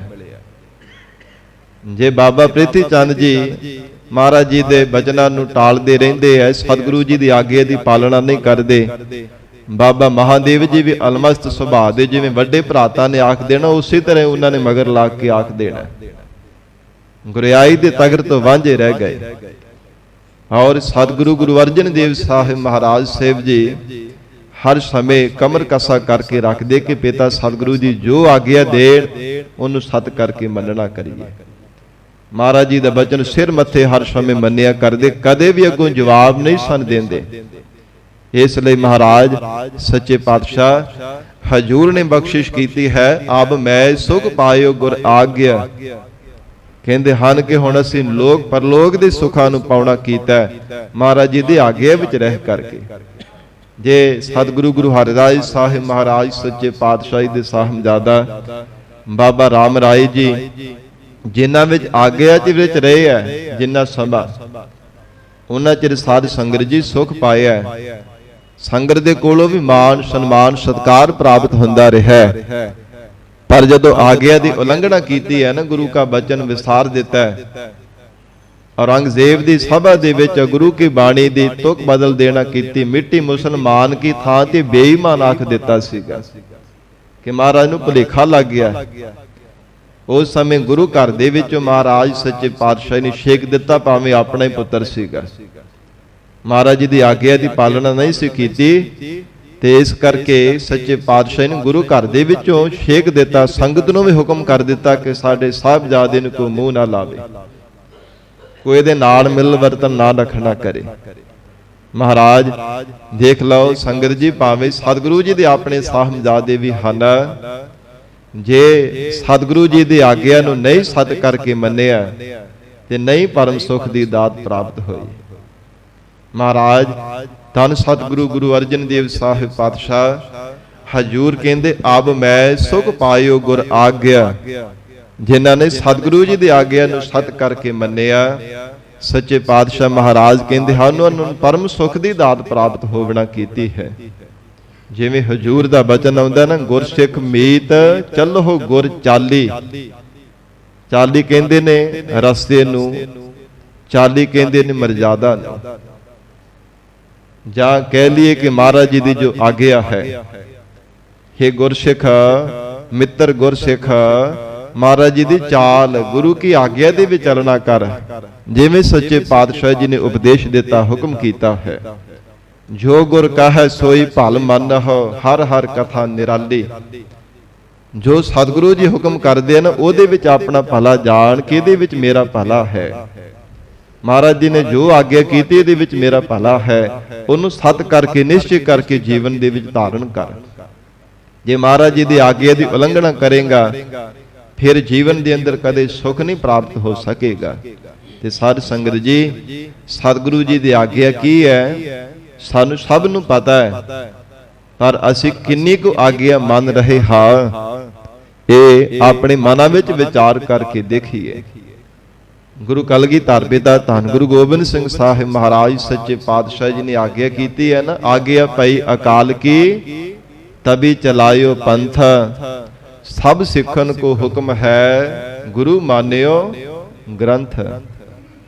ਇਹ ਬਚਨ ਸਾਨੂੰ ਸਭ ਨੂੰ ਯਾਦ ਹੈ, ਹਰ ਰੋਜ਼ ਅਸੀਂ ਪੜ੍ਹਦੇ ਹਾਂ, ਗੁਰੂ ਘਰ ਦੇ ਵਿੱਚ ਆ ਕਰਕੇ ਆਪਣੇ ਕੰਨਾਂ ਦੇ ਨਾਲ ਸੁਣਦੇ ਵੀ ਹਾਂ, ਪਰ ਅਮਲ ਕਿੰਨਾ ਕੁ ਕਰਦੇ ਸਾਨੂੰ ਪਤਾ। ਆਪਣੇ ਮਨਾਂ ਵਿੱਚ ਵਿਚਾਰ ਕਰਕੇ ਦੇਖੀਏ ਕਿੰਨਾ ਕੁ ਆਪਾਂ ਸ੍ਰੀ ਗੁਰੂ ਗ੍ਰੰਥ ਸਾਹਿਬ ਜੀ ਨੂੰ ਗੁਰੂ ਮੰਨਦੇ ਹਾਂ, ਕਿੰਨਾ ਕੁ ਮਹਾਰਾਜ ਸੱਚੇ ਪਾਤਸ਼ਾਹ ਦੀ ਸਾਨੂੰ ਭਰੋਸਾ ਹੈ ਕਿ 10 ਪਾਤਸ਼ਾਹੀਆਂ ਗਰੀਬ ਨਵਾਜ 10 ਪਾਤਸ਼ਾਹੀਆਂ ਕੇ ਆਤਮਿਕ ਸਰੂਪ ਸ਼ਬਦ ਗੁਰੂ ਗ੍ਰੰਥ ਸਾਹਿਬ ਸੱਚੇ ਪਾਤਸ਼ਾਹ ਜੀ ਹਨ। ਕਿੰਨਾ ਕੁ ਸਾਨੂੰ ਮਹਾਰਾਜ ਸੱਚੇ ਪਾਤਸ਼ਾਹ ਜੀ ਦੇ ਭਰੋਸਾ ਹੈ। ਜਿਸ ਸਤਿਗੁਰੂ ਨੂੰ ਗੁਰੂ ਕਲਗੀਧਰ ਪਿਤਾ ਬਾਜਾਂ ਵਾਲੀ ਸਤਿਗੁਰੂ ਚੋਜੀ ਪ੍ਰੀਤ ਧੰਨ ਗੁਰੂ ਗੋਬਿੰਦ ਸਿੰਘ ਸਾਹਿਬ ਮਹਾਰਾਜ ਸੱਚੇ ਪਾਤਸ਼ਾਹ ਜੀ ਨੇ ਆਪ ਇਹ ਹਜੂਰ ਸਾਹਿਬ ਦੀ ਪਾਵਨ ਧਰਤੀ ਤੇ ਸੀਸ ਝੁਕਾ ਕਰਕੇ ਨਮਸਕਾਰ ਕੀਤੀ ਹੈ। ਖਾਲਸਾ ਜੀ ਆਉਣ ਵਾਲੇ ਸਮੇਂ ਵਿੱਚ ਦੇਹ ਪ੍ਰਥਾ ਨੂੰ ਖਤਮ ਕਰ ਦਿੱਤਾ। ਸ਼ਬਦ ਗੁਰੂ ਸ੍ਰੀ ਗੁਰੂ ਗ੍ਰੰਥ ਸਾਹਿਬ ਸੱਚੇ ਪਾਤਸ਼ਾਹ ਜੀ ਨੂੰ ਆਪਣਾ ਗੁਰੂ ਮੰਨਣਾ ਹੈ। ਕਿੰਨਾ ਵੱਡਾ ਸਾਡਾ ਸਤਿਗੁਰੂ ਹੈ। ਸਾਧ ਸੰਗਤ ਜੀ, ਜਿਨ੍ਹਾਂ ਨੂੰ ਬਾਜਾਂ ਵਾਲੇ ਸਤਿਗੁਰੂ ਨੇ ਆਪ ਆਪਣਾ ਸੀਸ ਝੁਕਾ ਕਰਕੇ ਨਮਸਕਾਰ ਕੀਤੀ ਹੈ ਔਰ ਆਪਣੇ ਖਾਲਸੇ ਨੂੰ ਹੁਕਮ ਕਰਨਾ ਕੀਤਾ ਕਿ ਖਾਲਸਾ ਜੀ ਕੇਵਲ ਸ਼ਬਦ ਨੂੰ ਆਪਣਾ ਗੁਰੂ ਮੰਨਣਾ, ਹੋਰ ਕਿਸੇ ਨੂੰ ਗੁਰੂ ਨਹੀਂ ਮੰਨਣਾ। ਪਰ ਖੇਮਾ ਕਰਨਾ, ਅਸੀਂ ਪਤਾ ਨਹੀਂ ਕਿੰਨੇ ਕੁ ਥਾਵਾਂ ਤੇ ਆਪਣੇ ਗੁਰੂ ਬਣਾ ਕਰਕੇ ਬੈਠ ਗਏ ਆ। ਇੱਕ ਨਹੀਂ, 2 4 ਨਹੀਂ, ਪਤਾ ਨਹੀਂ ਕਿੰਨੇ ਕੁ ਥਾਵਾਂ ਤੇ ਗੁਰੂ ਬਣਾ ਕਰਕੇ ਬੈਠ ਗਏ ਆ। ਜਿੱਦਾਂ ਦਾ ਦੇਸ਼ ਉਦਾਂ ਦਾ ਭੇਸ਼ ਵੀ ਆਪਾਂ ਬਣਾ ਲੈਂਦੇ, ਫਿਰ ਨਾਮ ਵੀ ਆਪਾਂ ਉਦਾਂ ਦਾ ਹੀ ਰਖਾ ਲੈਂਦੇ। ਗੰਗਾ ਗਏ ਤੇ ਗੰਗਾ ਦਾਸ, ਜਮਨਾ ਗਏ ਤੇ ਜਮਨਾ ਦਾਸ ਬਣ ਗਏ। ਨਾਮ ਵੀ ਉਦਾਂ ਦਾ, ਭੇਸ਼ ਵੀ ਉਦਾਂ ਦਾ ਬਣਾ ਲਿਆ। ਜਿੱਦਾਂ ਦਾ ਉੱਥੋਂ ਦਾ ਰੰਗ ਰੂਪ ਦੇਖਿਆ ਉਦਾਂ ਦੇ ਆਪ ਵੀ ਬਣ ਗਏ। ਪਰ ਸੰਗਤ ਜੀ, ਇਹ ਬਾਜਾਂ ਵਾਲੀ ਸਤਿਗੁਰੂ ਦੀ ਇਹ ਆਗਿਆ ਨਹੀਂ ਸੀ। ਜੋ ਆਪਣੇ ਖਾਲਸੇ ਨੂੰ ਹੁਕਮ ਕੀਤਾ, ਆਗਿਆ ਕੀਤੀ ਹੈ, ਉਹ ਇਹੋ ਹੀ ਹੈ ਕਿ ਸ਼ਬਦ ਤੋਂ ਬਿਨਾਂ ਹੋਰ ਕਿਸੇ ਨੂੰ ਆਪਣਾ ਗੁਰੂ ਨਹੀਂ ਮੰਨਣਾ। ਸਤਿਕਾਰ ਸਭ ਦਾ ਕਰਨਾ ਚਾਹੀਦਾ ਹੈ। ਧਾਰਮਿਕ ਗ੍ਰੰਥਾਂ ਦਾ ਔਰ ਧਾਰਮਿਕ ਸਭ ਇਸ਼ਟ ਦੇਵਤਿਆਂ ਦਾ, ਪੈਗੰਬਰਾਂ ਦਾ, ਅਵਤਾਰਾਂ ਦਾ, ਸਭ ਦਾ ਸਤਿਕਾਰ ਕਰਨਾ ਚਾਹੀਦਾ ਹੈ। ਇਹ ਸਤਿਗੁਰਾਂ ਨੇ ਸਿਖਾਇਆ। ਪਰ ਭਰੋਸਾ ਤੇ ਆਪਣੇ ਗੁਰੂ ਦੇਵ ਕੇਵਲ ਸ਼ਬਦ ਨੂੰ ਮੰਨਣਾ ਚਾਹੀਦਾ ਹੈ। ਮਹਾਰਾਜ ਸੱਚੇ ਪਾਤਸ਼ਾਹ ਜੀ ਦਾ ਹੁਕਮ ਹੈ ਤੇ ਕਿੰਨਾ ਕੁ ਅਸੀਂ ਮਹਾਰਾਜ ਜੀ ਦਾ ਹੁਕਮ ਮੰਨਦੇ, ਕਿੰਨੀ ਕੁ ਆਗੇ ਮੰਨ ਰਹੇ ਹੈ।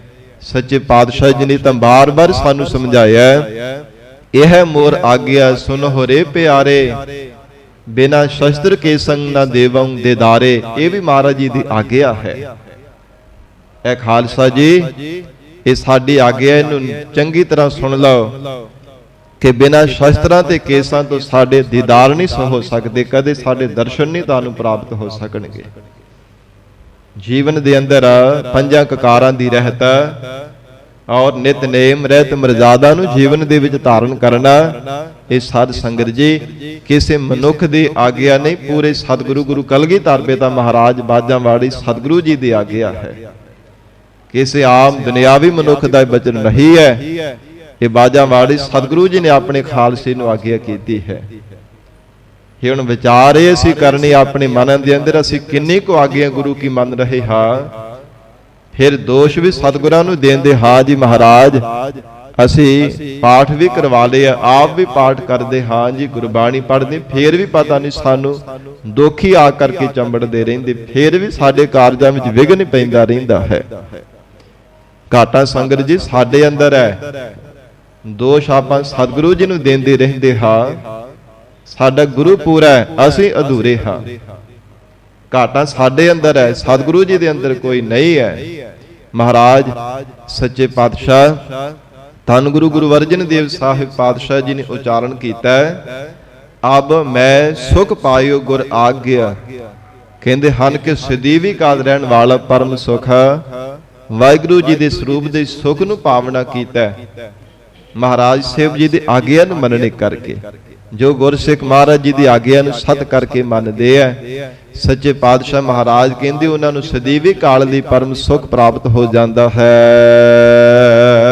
ਤਜੀ ਸਿਆਣਪ ਚਿੰਤ ਵਿਸਾਰੀ, ਜੋ ਆਪਣੀਆਂ ਸਿਆਣਪਾਂ ਔਰ ਚਤੁਰਾਈਆਂ ਧਾਰਨ ਕੀਤੀਆਂ ਸਨ, ਉਹਨਾਂ ਨੂੰ ਤਜੀ ਤਿਆਗ ਦਿੱਤਾ ਹੈ, ਛੱਡ ਦਿੱਤਾ ਹੈ। ਕਿਉਂਕਿ ਸੰਗਤ ਜੀ ਕਈ ਵਾਰ ਮਨੁੱਖ ਬਹੁਤਾ ਸਿਆਣਾ ਹੋਵੇ ਨਾ, ਤੇ ਗੁਰੂ ਘਰ ਦੇ ਵਿੱਚ ਵੀ ਆ ਕਰਕੇ ਆਪਣੀਆਂ ਸਿਆਣਪਾਂ ਜਤਾਉਂਦਾ ਰਹਿੰਦਾ।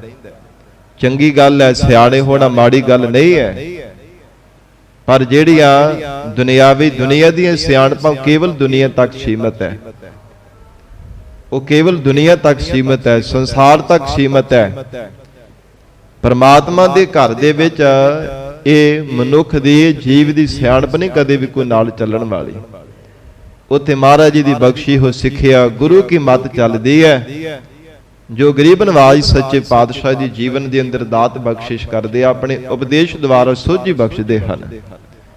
ਤਾਂ ਹੀ ਮਹਾਰਾਜ ਸਾਹਿਬ ਜੀ ਨੇ ਵਚਨ ਕੀਤਾ ਨਾ, ਸਹਿਸ ਸਿਆਣਪਾ ਲੱਖ ਹੋਏ ਤਾਂ ਇੱਕ ਨਾ ਚੱਲੈ ਨਾਲ। ਭਾਵੇਂ ਲੱਖਾਂ ਸਿਆਣਪਾਂ ਵਾਲਾ ਵੀ ਕਿਉਂ ਨਾ ਕੋਈ ਮਨੁੱਖ ਬਣ ਜਾਵੇ ਕਿ ਆ ਵੀ ਸਿਆਣਪ ਮੇਰੇ ਕੋਲ ਹੈ, ਆ ਵੀ ਮੇਰੇ ਕੋਲ ਸਿਆਣਪ, ਮੈਂ ਬਹੁਤ ਜ਼ਿਆਦਾ ਸਿਆਣਾ ਹਾਂ ਸੰਸਾਰ ਦੇ ਲੋਕਾਂ ਦੇ ਨਾਲ, ਪਰ ਰੱਬ ਦੇ ਘਰ ਦੇ ਵਿੱਚ ਨਹੀਂ ਕੋਈ ਵੀ ਜੀਵ ਦੇ ਨਾਲ ਸਿਆਣਪ ਚੱਲਦੀ। ਇਸ ਲਈ ਪਾਤਸ਼ਾਹ ਜੀ ਕਹਿੰਦੇ ਹਨ, ਤਜੀ ਸਿਆਣਪ ਚਿੰਤ ਵਿਸਾਰੀ। ਮਹਾਰਾਜ ਕਹਿੰਦੇ ਸਾਰੀਆਂ ਚਿੰਤਾ ਦਾ ਵਿਸਰਜਨ ਹੋ ਗਿਆ, ਸਭ ਚਿੰਤਾਵਾਂ ਤੋਂ ਰਹਿਤ ਹੋ ਗਏ ਆ ਜਦੋਂ ਆਪਣੀਆਂ ਸਿਆਣਪਾਂ ਚਤੁਰਾਈਆਂ ਜੀਵਨ ਦੇ ਅੰਦਰ ਛੱਡ ਦਿੱਤੀਆਂ ਹਨ। ਅਹੰ ਛੋੜਿਓ ਹੈ ਤਿਆਗਿਆ, ਤੇ ਫਿਰ ਜੀਵਨ ਦੇ ਅੰਦਰ ਅਹੰ ਛੋੜਿਓ। ਅਹੰ ਕਹਿੰਦੇ ਹੰਕਾਰ ਨੂੰ, ਹੰਕਾਰ ਵੀ ਛੱਡ ਦਿੱਤਾ। ਅਹੰ ਛੋੜਿਓ ਹੈ ਤਿਆਗ, ਜਦੋਂ ਇਹਨਾਂ ਸਭਨਾਂ ਦਾ ਤਿਆਗ ਕਰ ਦਿੱਤਾ, ਆਪਣੀ ਮਤ ਦਾ, ਆਪਣੀਆਂ ਸਿਆਣਪਾਂ, ਆਪਣੀਆਂ ਚਤੁਰਾਈਆਂ ਦਾ ਜਦੋਂ ਤਿਆਗ ਕਰ ਦਿੱਤਾ, ਸੱਚੇ ਪਾਤਸ਼ਾਹ ਕਹਿੰਦੇ ਚਿੰਤਾਵਾਂ ਦਾ ਵੀ ਵਿਸਰਜਨ ਹੋ ਗਿਆ। ਕਿਸੇ ਪ੍ਰਕਾਰ ਦੀ ਚਿੰਤਾ ਵੀ ਹੁਣ ਮਨ ਵਿੱਚ ਨਹੀਂ ਰਹਿਣਾ ਕੀਤੀ, ਸਭ ਚਿੰਤਾਵਾਂ ਵੀ ਭੁੱਲ ਗਈਆਂ। ਸਾਰੇ ਦੁੱਖ ਝੋਰੇ ਚਿੰਤਾਵਾਂ ਕਰਕੇ ਮਨ ਬਾਰ-ਬਾਰ ਤਪਦਾ ਰਹਿੰਦਾ ਸੀ। ਮਹਾਰਾਜ ਕਹਿੰਦੇ ਚਿੰਤਾਵਾਂ ਵੀ ਦੂਰ ਹੋ ਗਈਆਂ। ਅਹੰ ਛੋੜਿਓ ਹੈ ਤਿਆਗ ਗਿਆ। ਜਿਵੇਂ ਸਾਧ ਸੰਗਤ ਜੀ ਆਗਿਆ ਉਚਾਰਨ ਕੀਤਾ ਜਾਂਦਾ, ਇਸੇ ਤਰ੍ਹਾਂ ਇਹ ਪਾਠ ਵੀ ਇਵੇਂ ਹੀ ਉਚਾਰਨ ਕੀਤਾ ਜਾਂਦਾ, ਤਿਆਗ ਗਿਆ।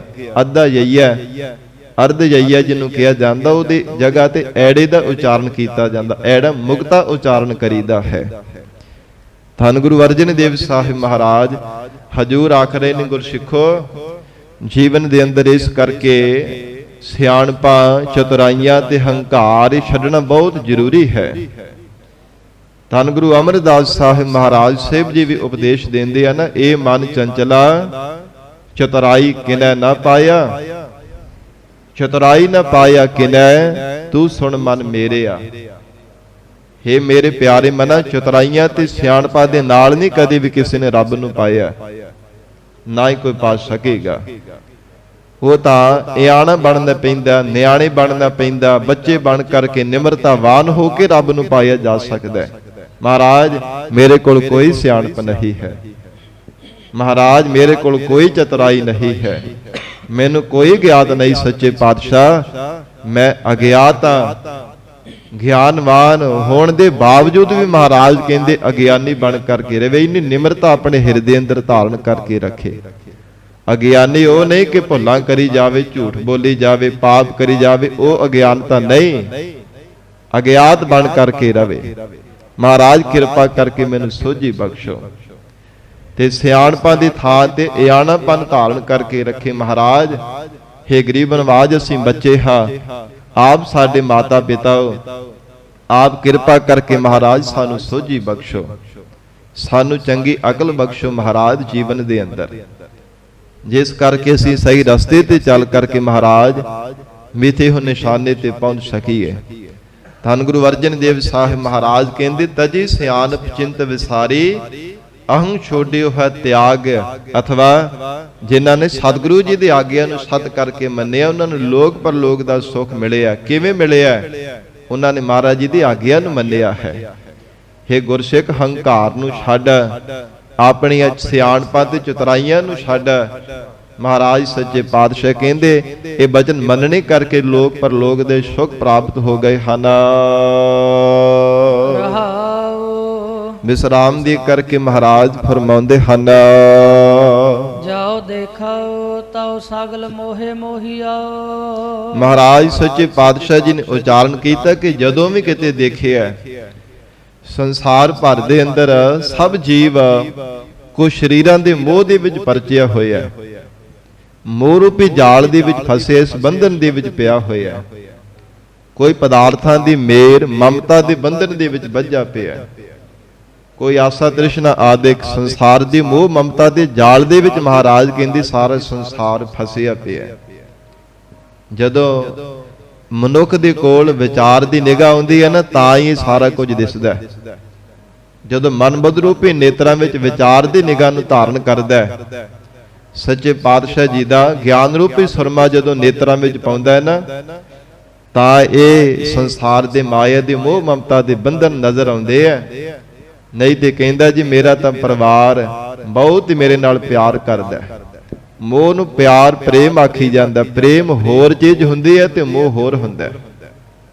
ਸਾਧ ਸੰਗਤ ਜੀ, ਪ੍ਰੇਮ ਤੇ ਮੋਹ ਦੇ ਵਿੱਚ ਜ਼ਮੀਨ ਅਸਮਾਨ ਦੇ ਨਾਲੋਂ ਜ਼ਿਆਦਾ ਫਰਕ ਹੁੰਦਾ ਹੈ। ਜ਼ਮੀਨ ਅਸਮਾਨ ਦੇ ਨਾਲੋਂ ਵੀ ਜ਼ਿਆਦਾ ਕਹਿ ਦਿਓ ਵੀ ਘੱਟ ਪੈਂਦਾ, ਇੰਨਾ ਜ਼ਿਆਦਾ ਦੇ ਵਿੱਚ ਅੰਤਰਾ ਹੈ ਪ੍ਰੇਮ ਅਤੇ ਮੋਹ ਦੇ ਵਿੱਚ। ਜਿਹੜਾ ਮਨੁੱਖ ਮੋਹ ਕਰਦਾ, ਜਾਣੋ ਕਿ ਮਾਇਆ ਦੇ ਬੰਧਨਾਂ ਦੇ ਵਿੱਚ ਹੈ। ਨਿਸ਼ਾਨੀ ਕੀ ਹੈ? ਜੇ ਪ੍ਰੇਮ ਹੋਵੇ ਤੇ ਰੱਬ ਨਹੀਂ ਭੁੱਲਦਾ, ਜੇ ਪ੍ਰੇਮ ਹੋਵੇ ਫਿਰ ਪ੍ਰਮਾਤਮਾ ਨਹੀਂ ਭੁੱਲਦਾ। ਪਰਿਵਾਰ ਵਿੱਚ ਰਹਿ ਕਰਕੇ ਵੀ ਸਾਧ ਸੰਗਤ ਜੀ ਰੱਬ ਦੀ ਯਾਦ ਜੀਵ ਦੇ ਹਿਰਦੇ ਵਿੱਚ ਰਹਿੰਦੀ ਹੈ। ਪ੍ਰਮਾਤਮਾ ਨੂੰ ਯਾਦ ਕਰਨਾ ਨਹੀਂ ਕਦੇ ਵਿਸਾਰਦਾ। ਗੁਰੂ ਕੀ ਬਾਣੀ ਪੜ੍ਹਨੀ, ਨਿਤਨੇਮ ਕਰਨਾ, ਸੇਵਾ ਸਿਮਰਨ ਕਰਨਾ ਨਹੀਂ ਕਦੇ ਵੀ ਛੱਡਦਾ। ਉਹ ਫਿਰ ਪਿਆਰ ਹੈ, ਪ੍ਰੇਮ ਹੈ। ਤੇ ਮੋਹ ਦੀ ਨਿਸ਼ਾਨੀ ਇਹ ਹੈ, ਮਹਾਰਾਜ ਸਾਹਿਬ ਜੀ ਨੇ ਉਚਾਰਨ ਕੀਤਾ ਨਾ, ਜਿਹਦੇ ਵਿੱਚ ਮਨ ਪਰਚਨੇ ਕਰਕੇ ਰੱਬ ਭੁੱਲ ਜਾਂਦਾ, ਜਾਣੋ ਕਿ ਸਭ ਕੁਝ ਮਾਇਆ ਦਾ ਰੂਪ ਹੈ।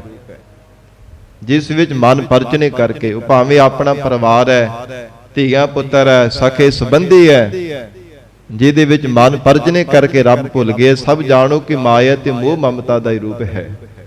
ਇਹ ਸੰਗਤ ਜੀ ਪ੍ਰੇਮ ਅਤੇ ਮੋਹ ਦੀਆਂ ਨਿਸ਼ਾਨੀਆਂ ਹਨ। ਗਰੀਬ ਨਵਾਜ ਸੱਚੇ ਪਾਤਸ਼ਾਹ ਮਹਾਰਾਜ ਸਾਹਿਬ ਜੀ ਨੇ ਉਚਾਰਨ ਕੀਤਾ, ਜਾਓ ਦੇਖੋ ਤੋ ਸਗਲ ਮੋਹ ਮੋਹੀਓ। ਕਿੰਨੇ ਕਿੰਨੇ ਬੰਦਗੀ ਕਰਨ ਵਾਲੇ ਗੁਰਮੁਖ ਪਿਆਰੇ, ਰੱਬ ਦੇ ਪਿਆਰੇ ਸੰਸਾਰ ਦੇ ਵਿੱਚ ਹੋਏ ਆ, ਹੁਣ ਵੀ ਹੈ, ਆਉਣ ਵਾਲੇ ਸਮੇਂ ਵਿੱਚ ਵੀ ਆਉਣਗੇ, ਜਿਨ੍ਹਾਂ ਤੇ ਰੱਬ ਦੀ ਕਿਰਪਾ ਹੈ। ਸਾਧ ਸੰਗਤ ਜੀ, ਉਹ ਮੋਹ ਮਮਤਾ ਦੇ ਬੰਧਨਾਂ ਦੇ ਘਰ, ਉਹ ਗ੍ਰਹਿ ਵਿੱਚ ਰਹਿ ਕਰਕੇ ਵੀ ਸਾਧ ਸੰਗਤ ਜੀ ਰੱਬ ਨੂੰ ਯਾਦ ਕਰਨਾ ਛੱਡਦੇ ਨਹੀਂ ਹੈ। ਇਹ ਨਹੀਂ ਹੈ ਕਿ ਪਰਿਵਾਰ ਛੱਡ ਕਰਕੇ ਭੱਜ ਗਏ ਆ, ਉਹ ਸੰਸਾਰ ਦੇ ਅੰਦਰ ਗ੍ਰਸਥ ਆਸ਼ਰਮ ਵਿੱਚ ਰਹਿ ਕਰਕੇ ਵੀ ਪ੍ਰਮਾਤਮਾ ਨੂੰ ਯਾਦ ਕਰੀ ਜਾਂਦੇ ਆ।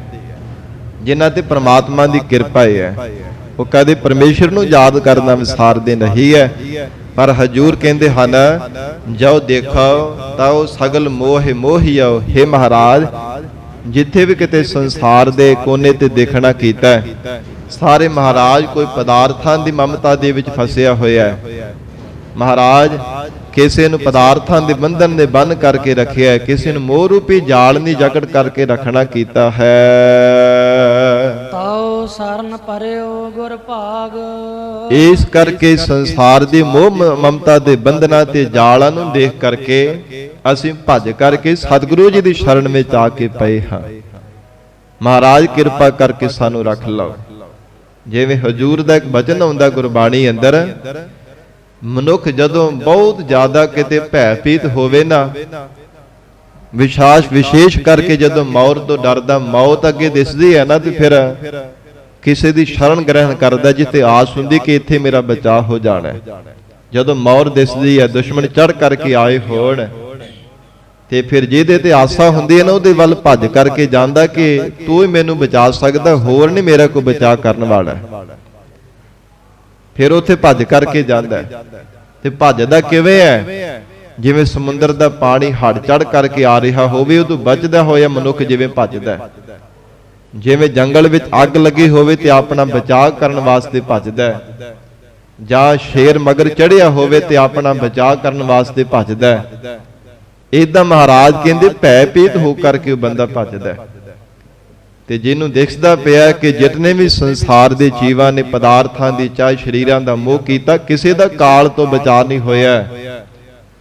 ਧੰਨ ਗੁਰੂ ਅਰਜਨ ਦੇਵ ਸਾਹਿਬ ਮਹਾਰਾਜ ਕਹਿੰਦੇ ਫਿਰ ਦੇਖ ਕਰਕੇ ਨਾ, ਤਾਂ ਸ਼ਰਨ ਪਰਿਓ ਗੁਰ ਭਾਗ, ਭੱਜ ਕਰਕੇ ਮਹਾਰਾਜ ਜੀ ਦੀ ਸ਼ਰਨ ਵਿੱਚ ਆ ਗਏ। ਹੇ ਸਤਿਗੁਰੂ ਜੀ ਕਿਰਪਾ ਕਰੋ, ਹਾ ਪ੍ਰਭ ਰਾਖ ਦੇਹੋ, ਹਮ ਤੇ ਕਿਛੂ ਨਾ ਹੋਏ ਮੇਰੇ ਸੁਆਮੀ, ਕਰ ਕਿਰਪਾ ਆਪਣਾ ਨਾਮ ਦੇਹੋ। ਮਹਾਰਾਜ ਹਾਏ ਕਿਰਪਾ ਕਰਕੇ ਰੱਖ ਲਓ। ਜਿਵੇਂ ਕੋਈ ਬਚਦਾ ਹੋਇਆ ਕਿਸੇ ਦੀ ਸ਼ਰਨ ਵਿੱਚ ਜਾਂਦਾ ਨਾ, ਹਾਏ ਮਰ ਗਿਆ, ਮੈਨੂੰ ਬਚਾ ਲਓ, ਮੌਤ ਮੇਰੇ ਸਿਰ ਤੇ ਚੜੀ ਹੋਈ ਹੈ, ਕਾਲ ਮੇਰੇ ਸਿਰ ਤੇ ਮੰਡਰਾਉਂਦਾ ਪਿਆ, ਮਹਾਰਾਜ ਕਿਰਪਾ ਕਰਕੇ ਮੈਨੂੰ ਬਚਾ ਲਓ। ਉਹ ਫਿਰ ਪਿੱਛੇ ਭੌਂ ਕਰਕੇ ਨਹੀਂ ਦੇਖਦਾ, ਨਾ ਖੱਬੇ ਨਾ ਸੱਜੇ, ਭੱਜ ਕੇ ਫਿਰ ਜਾਂਦਾ ਬਚਾਅ ਕਰਨ ਦੇ ਲਈ। ਏਦਾਂ ਮਹਾਰਾਜ ਕਹਿੰਦੇ ਉਹ ਗੁਰਮੁਖ ਪਿਆਰੇ ਗੁਰਸਿੱਖ ਸਤਿਗੁਰੂ ਜੀ ਦੀ ਸ਼ਰਨ ਵਿੱਚ ਭੱਜ ਕਰਕੇ ਆ ਜਾਂਦੇ। ਮਹਾਰਾਜ ਤੁਹਾਡੇ ਤੋਂ ਬਿਨਾਂ ਨਹੀਂ ਸਾਨੂੰ ਕੋਈ ਬਚਾਉਣ ਵਾਲਾ, ਨਾ ਖੱਬੇ ਨਾ ਸੱਜੇ, ਨਾ ਕਿਸੇ ਦੇਵੀ ਦੇਵਤਿਆਂ ਦਾ ਆਸਰਾ ਲੈਂਦੇ, ਨਾ ਮੜੀਆਂ ਮੱਟਾਂ ਦਾ ਪੂਜਨ ਕਰਦੇ, ਨਾ ਪਿੱਛੇ ਭੌਂ ਕਰਕੇ ਦੇਖਦੇ ਆ, ਕੇਵਲ ਸਿੱਧੇ ਮਹਾਰਾਜ ਸਾਹਿਬ ਜੀ ਦੀ ਸ਼ਰਨ ਵਿੱਚ ਆ ਕਰਕੇ ਨੱਕ ਰਗੜਦੇ। ਮਹਾਰਾਜ ਤੁਹਾਡੇ ਤੋਂ ਬਿਨਾਂ ਮਹਾਰਾਜ ਕੋਈ ਨਹੀਂ ਸਾਨੂੰ ਬਚਾਉਣ ਵਾਲਾ। ਗਰੀਬ ਨਵਾਜ ਵੱਡੇ ਸੰਸਾਰ ਦੇ ਅੰਦਰ ਤਪ ਸਾਧਨਾ ਕਰਨ ਵਾਲੇ, ਬੜੀਆਂ ਸਾਧਨਾ ਕਰਨ ਵਾਲੇ ਵੀ ਇਹਦੇ ਵਿੱਚ ਮੁੱਕ ਗਏ ਨੇ, ਪਰ ਸੱਚੇ ਪਾਤਸ਼ਾਹ ਕਿਸੇ ਦਾ ਵੀ ਬਚਾਅ ਨਹੀਂ ਹੋਣਾ ਕੀਤਾ।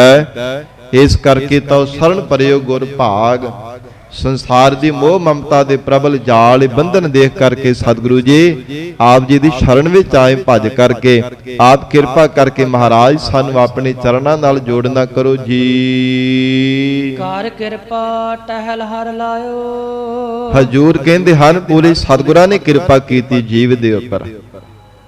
ਜੋ ਗੁਰਸਿੱਖ ਭਾਵਨਾ ਦੇ ਨਾਲ ਮਹਾਰਾਜ ਜੀ ਦੀ ਸ਼ਰਨ ਵਿੱਚ ਆਏ, ਸੱਚੇ ਪਾਤਸ਼ਾਹ ਕਿਰਪਾ ਕਰਕੇ ਮੈਨੂੰ ਰੱਖ ਲਓ, ਮੈਨੂੰ ਬਚਾ ਲਓ, ਮਹਾਰਾਜ ਕੋਈ ਨਹੀਂ ਮੈਨੂੰ ਬਚਾਉਣ ਵਾਲਾ। ਇਦਾਂ ਦੀ ਮਨ ਵਿੱਚ ਭਾਵਨਾ ਬਣਾ ਕੇ ਜਦੋਂ ਮਨ ਬਾਣੀ ਸਰੀਰ ਗੁਰੂ ਚਰਨਾਂ ਵਿੱਚ ਅਰਪਣ ਕਰ ਦਿੱਤਾ ਹੈ, ਸਤਿਗੁਰੂ ਗੁਰੂ ਅਰਜਨ ਦੇਵ ਸਾਹਿਬ ਮਹਾਰਾਜ ਕਹਿੰਦੇ ਕਰ ਕਿਰਪਾ ਟਹਿਲ ਹਰ ਲਾਇਓ। ਸਤਿਗੁਰੂ ਜੀ ਨੇ ਫਿਰ ਕਿਹੜੀ ਕਿਰਪਾ ਕੀਤੀ ਹੈ? ਪਰਮਾਤਮਾ ਦੀ ਸੇਵਾ ਦੇ ਵਿੱਚ ਲਗਾ ਦਿੱਤਾ। ਪਰਮਾਤਮਾ ਦੀ ਸੇਵਾ ਦੇ ਵਿੱਚ, ਪਰਮੇਸ਼ਰ ਦੀ ਸੇਵਾ ਕੀ ਹੈ? ਪਰਮਾਤਮਾ ਦੀ ਸੇਵਾ ਕੀ ਹੈ? ਪਰਮਾਤਮਾ ਦਾ ਨਾਮ ਜਪਣਾ, ਪਿਆਰ ਵਿੱਚ ਭੇਜ ਕਰਕੇ ਪ੍ਰੀਤ ਰੂਪ ਰਸਨਾ ਦੇ ਨਾਲ ਪਰਮੇਸ਼ਰ ਦੇ ਗੁਣਾਂ ਨੂੰ ਗਾਉਣਾ, ਇਹੋ ਹੀ ਪਰਮੇਸ਼ਰ ਦੀ ਸੇਵਾ ਹੈ। ਮਹਾਰਾਜ ਜੀ ਦੀ ਸੇਵਾ ਕੀ ਹੈ? ਸਤਿਗੁਰੂ ਜੀ ਦੀ ਆਗਿਆ ਨੂੰ ਸਤ ਕਰਕੇ ਮੰਨਣਾ, ਕਿਉਂਕਿ ਆਗਿਆ ਸਾਹਿਬ ਸਾਮਨਹਿ ਸੇਵਾ। ਕਹਿੰਦੇ ਆਗਿਆ ਮੰਨਣ ਦੇ ਸਮਾਨ, ਗੁਰੂ ਕਾ ਬਚਨ ਮੰਨਣ ਦੇ ਸਮਾਨ ਕੋਈ ਸੇਵਾ ਨਹੀਂ ਹੋ ਸਕਦੀ ਦੁਨੀਆ ਦੇ ਅੰਦਰ।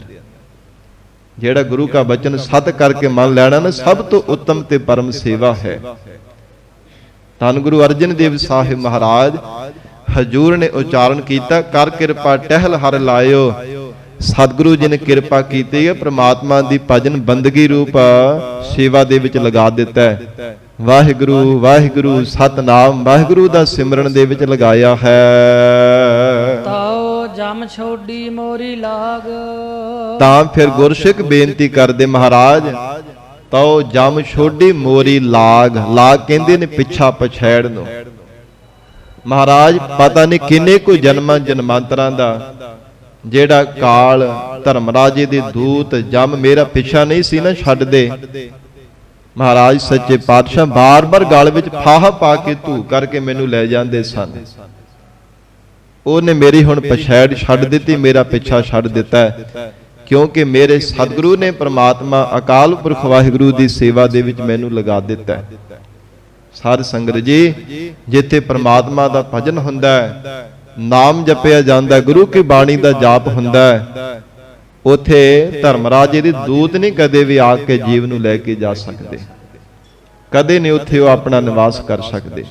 ਗੁਰਬਾਣੀ ਦਾ ਫਰਮਾਨ ਹੈ ਨਾ, ਜੈ ਸਾਧੂ ਗੋਬਿੰਦ ਭਜਨ ਕੀਰਤਨ ਨਾਨਕ ਨੀਤ, ਨਾ ਹਾਉ ਨਾ ਤੂੰ ਨਹਿ ਛੁਟਹਿ ਨਿਕਟ ਨਾ ਜਾਈਓ ਦੂਤ।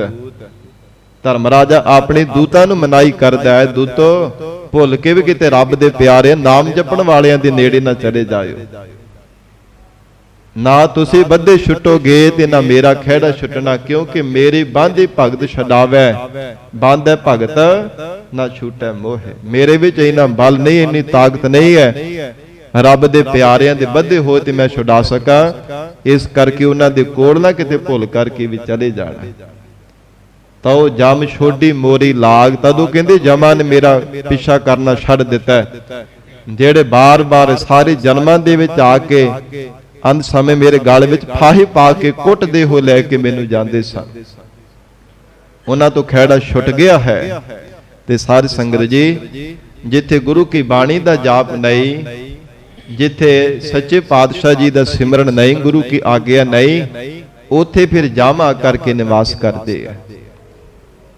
ਕਈ ਵਾਰ ਪਹਿਲਾਂ ਵੀ ਸੰਗਤ ਜੀ ਆਪ ਜੀ ਦੇ ਨਾਲ ਇਹ ਬਚਨ ਸਾਂਝਾ ਕੀਤਾ ਹੈ। ਜਲੰਧਰ ਤੋਂ ਬੜੇ ਪ੍ਰੇਮੀ ਪਰਿਵਾਰ ਗੁਰਸਿੱਖ ਚੱਲ ਕਰਕੇ ਆਉਂਦੇ ਆ ਇੱਥੇ ਹਜੂਰ ਸਾਹਿਬ ਦੀ ਧਰਤੀ ਤੇ। ਹੁਣ ਉਹ ਅਮਰੀਕਾ ਦੇ ਵਿੱਚ ਰਹਿੰਦੇ ਆ। ਉਹਨਾਂ ਨੇ ਬਚਨ ਸੁਣਾਇਆ ਸੀਗਾ ਕਿ ਉਹਨਾਂ ਦੀ ਬਜ਼ੁਰਗ ਮਾਤਾ ਸੀ, ਉਹਨੇ ਅੰਮ੍ਰਿਤ ਨਹੀਂ ਸੀਗਾ ਛਕਿਆ। ਉਹ ਸ਼ੰਕੇ ਕਟਾਕਸ਼ ਕਰਦੀ ਰਹਿੰਦੀ ਸੀ ਕਿ ਜਿਵੇਂ ਅੱਜ ਦੇ ਸ਼ੰਕਾਵਾਦੀ ਪ੍ਰਚਾਰਕ ਕਹਿੰਦੇ ਨੇ ਕਿ ਗੁਰੂ ਘਰ ਦੇ ਵਿੱਚ ਬਾਰ-ਬਾਰ ਜਾਣ ਕੀ ਲੈਣ ਜਾਣਾ, ਗੁਰੂ ਕੀ ਬਾਣੀ ਕੇਵਲ ਜੀਵਨ ਜਾਚ ਹੈ, ਹੋਰ ਕੁਝ ਨਹੀਂ ਹੈ, ਬਾਰ-ਬਾਰ ਨਾਮ ਜਪਣਾ ਤੋਤਾ ਰਟਨ ਹੈ। ਹੋ ਸਕਦਾ ਕਿਸੇ ਇਦਾਂ ਦੇ ਪ੍ਰਚਾਰਕ ਦਾ ਉਹਦੇ ਤੇ ਅਸਰ ਪੈ ਗਿਆ ਹੋਵੇ ਬਜ਼ੁਰਗ ਮਾਤਾ ਤੇ, ਜਿਵੇਂ ਅੱਜ ਵੀ ਉਹਨਾਂ ਪ੍ਰਚਾਰਕਾਂ ਦੇ ਪਿੱਛੇ ਆਪਾਂ ਵੀ ਲੱਗਦੇ ਜਾਂਦੇ। ਪਰ ਨਹੀਂ, ਪ੍ਰਚਾਰ ਬਚਨ ਉਹ ਮੰਨਣਾ ਚਾਹੀਦਾ ਜਿਹੜਾ ਗੁਰੂ ਕੀ ਬਾਣੀ ਦੀ ਕਸਵੱਟੀ ਤੇ ਪੂਰਾ ਉਤਰਦਾ ਹੋਵੇ। ਜਿਹੜਾ ਬੰਦਾ ਆਮ ਉਦਾਂ ਬੋਲੀ ਜਾਂਦਾ ਉਹਦਾ ਬਚਨ ਨਹੀਂ ਮੰਨਣਾ ਚਾਹੀਦਾ। ਸਤਿਗੁਰੂ ਜੀ ਵੱਡੇ ਹੈ ਕਿ ਆਮ ਪ੍ਰਚਾਰਕ ਕੋਈ ਵੱਡਾ? ਇਹ ਵਿਚਾਰ ਜ਼ਰੂਰ ਸਾਨੂੰ ਕਰਨੀ ਚਾਹੀਦੀ ਹੈ। ਸਤਿਗੁਰੂ ਜੀ ਤਾਂ ਬਾਰ-ਬਾਰ ਉਪਦੇਸ਼ ਦਿੰਦੇ ਆ, ਹੇ ਜੀਵ ਉਠਤ ਬੈਠਤ ਸੋਵਤ ਜਾਗਤ ਮਾਰਗ ਚਲਤ ਹਰੇ ਹਰਿ ਧਿਆਈਐ।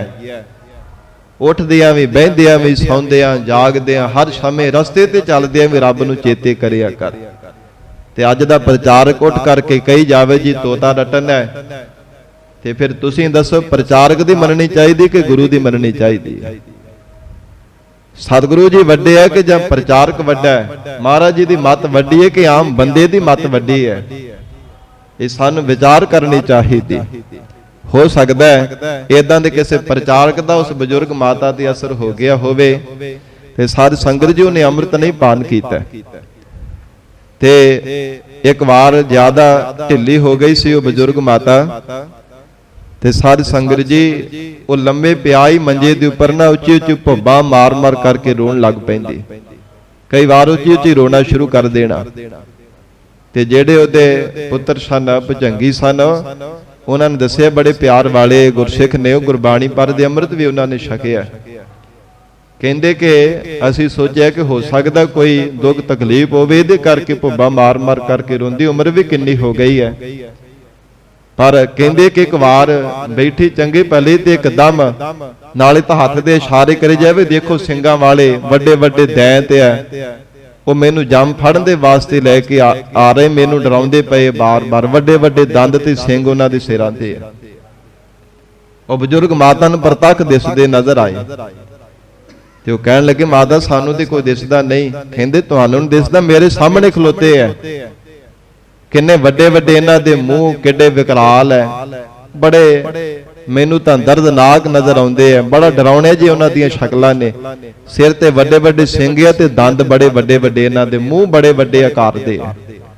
ਉਹ ਮਾਤਾ ਨੂੰ ਨਜ਼ਰ ਆਏ ਤੇ ਫਿਰ ਉਹ ਸਾਧ ਸੰਗਤ ਜੀ ਉਸੇ ਸਮੇਂ ਕਹਿੰਦੇ ਕਿ ਚੌਪਈ ਸਾਹਿਬ ਗੁਰਬਾਣੀ ਦਾ ਪਾਠ ਕਹਿੰਦੇ ਆਪਾਂ ਪੜ੍ਹਨਾ ਸ਼ੁਰੂ ਕਰ ਦਿੱਤਾ। ਜਿਵੇਂ ਜਿਵੇਂ ਉੱਚੀ ਆਵਾਜ਼ ਦੇ ਵਿੱਚ ਪਾਠ ਪੜ੍ਹਿਆ ਤੇ ਉਹ ਜਿਹੜੇ ਦੂਤ ਸਨ, ਜਮ ਸਨ, ਉਹ ਦਿਸਣੋਂ ਨਜ਼ਰ ਆਉਣੋਂ ਹਟ ਗਏ। ਫਿਰ ਮਾਤਾ ਭੁੱਬਾਂ ਮਾਰਨੋਂ ਵੀ ਹਟ ਗਈ, ਮਨ ਉਹਦਾ ਸ਼ਾਂਤ ਹੋ ਗਿਆ। ਤੇ ਅਗਲੇ ਦਿਨ ਫਿਰ ਇਸੇ ਤਰ੍ਹਾਂ ਹੀ ਕੱਲੇ ਬੈਠੇ ਤੇ ਉੱਚੀ ਉੱਚੀ ਭੁੱਬਾਂ ਮਾਰੀ ਜਾਵੇ, ਮੈਨੂੰ ਲੈ ਚੱਲੇ ਜੇ, ਫੜ ਕੇ ਮੈਨੂੰ ਬਚਾ ਲਓ, ਏਦਾਂ ਕਰੀ ਜਾਵੇ, ਮੈਨੂੰ ਫੜ ਕੇ ਲੈ ਚੱਲੇ ਜੇ। ਇਸ ਪ੍ਰਕਾਰ ਫਿਰ ਉਹਨਾਂ ਨੇ ਕਹਿੰਦੇ ਕਿ ਜਦੋਂ ਚੌਪਈ ਸਾਹਿਬ ਦੇ ਗੁਰਬਾਣੀ ਦੇ ਪਾਠ ਪੜ੍ਹੇ ਤੇ ਸਾਧ ਸੰਗਤ ਜੀ ਫਿਰ ਭੁੱਬਾਂ ਮਾਰਨੋਂ ਹਟ ਗਏ। ਮਹਾਰਾਜ ਸੱਚੇ ਪਾਤਸ਼ਾਹ ਕਹਿੰਦੇ ਜਿੱਥੇ ਗੁਰੂ ਕੀ ਬਾਣੀ ਦਾ ਨਿਵਾਸ ਹੈ, ਗੁਰਬਾਣੀ ਦਾ ਜਾਪ, ਪਰਮੇਸ਼ਰ ਦੇ ਸਿਮਰਨ ਦਾ ਜਾਪ ਹੁੰਦਾ ਹੈ, ਉਥੇ ਜਮ ਦੂਤ ਕਦੇ ਵੀ ਸਾਧ ਸੰਗਤ ਜੀ ਬੁਰੀਆਂ ਬਲਾਵਾਂ ਕਦੇ ਆ ਕੇ ਨਹੀਂ ਕਦੇ ਕਿਸੇ ਨੂੰ ਚੰਬੜ ਸਕਦੀ ਆ, ਕਿਸੇ ਤੇ ਆਪਣਾ ਅਸਰ ਪਾ ਸਕਦੀ ਆ, ਜਿੱਥੇ ਰੱਬ ਦੇ ਨਾਮ ਦਾ ਜਾਪ ਹੁੰਦਾ ਹੈ। ਮਹਾਰਾਜ ਸੱਚੇ ਪਾਤਸ਼ਾਹ ਹਜੂਰ ਨੇ ਉਚਾਰਨ ਕੀਤਾ, ਕਰ ਕਿਰਪਾ ਟਹਿਲ ਹਰ ਲਾਇਓ, ਤੋ ਜਮ ਛੋਡੀ ਮੋਰੀ ਲਾਗ। ਕਹਿੰਦੇ ਹਨ ਕਿ ਜਦੋਂ ਸਤਿਗੁਰੂ ਜੀ ਨੇ ਕਿਰਪਾ ਕੀਤੀ, ਪ੍ਰਮਾਤਮਾ ਦੀ ਸਿਮਰਨ ਰੂਪੀ ਸੇਵਾ ਵਿੱਚ ਲਗਾ ਦਿੱਤਾ ਤਾਂ ਫਿਰ ਜਮਾਂ ਨੇ ਲਾਗ, ਸਾਡਾ ਪਿੱਛਾ, ਸਾਡਾ ਖਹਿੜਾ ਛੱਡ ਦਿੱਤਾ ਹੀ ਹੈ। ਜਮ ਜਿਹੜੇ ਬਾਰ-ਬਾਰ ਆ ਕਰਕੇ ਸੁਝਾਵਾਂ ਦਿੰਦੇ ਸਨ, ਕੁੱਟਦੇ ਮਾਰਦੇ ਹੋ ਲੈ ਕੇ ਜਾਂਦੇ ਸਨ, ਉਹਨਾਂ ਨੇ ਫਿਰ ਪਿੱਛਾ ਕਰਨਾ ਛੱਡ ਦਿੱਤਾ ਹੈ ਜਦੋਂ ਵਾਹਿਗੁਰੂ ਦੀ ਸਿਮਰਨ ਰੂਪੀ ਸੇਵਾ ਵਿੱਚ ਲੱਗ ਗਏ। ਤਰਿਓ ਸਾਗਰ ਪਾਵਕ ਕੋ, ਫਿਰ ਜਿਹੜਾ ਪਾਵਕ ਅੱਗ ਦਾ ਸਮੁੰਦਰ ਹੈ ਨਾ, ਸੰਸਾਰ ਰੂਪੀ ਸਮੁੰਦਰ ਜਿਹਨੂੰ ਕਿਹਾ ਜਾਂਦਾ, ਸੰਸਾਰ ਸਾਗਰ, ਪਾਵਕ ਕੋ, ਮਹਾਰਾਜ ਕਹਿੰਦੇ ਇਹ ਅਗਨੀ ਦੀ ਤਰ੍ਹਾਂ ਹੈ। ਇੱਥੇ ਤ੍ਰਿਸ਼ਨਾ ਰੂਪੀ ਅੱਗ ਹੈ, ਈਰਖਾ ਰੂਪੀ ਅੱਗ ਹੈ, ਕ੍ਰੋਧ ਦੀ ਅੱਗ ਹੈ।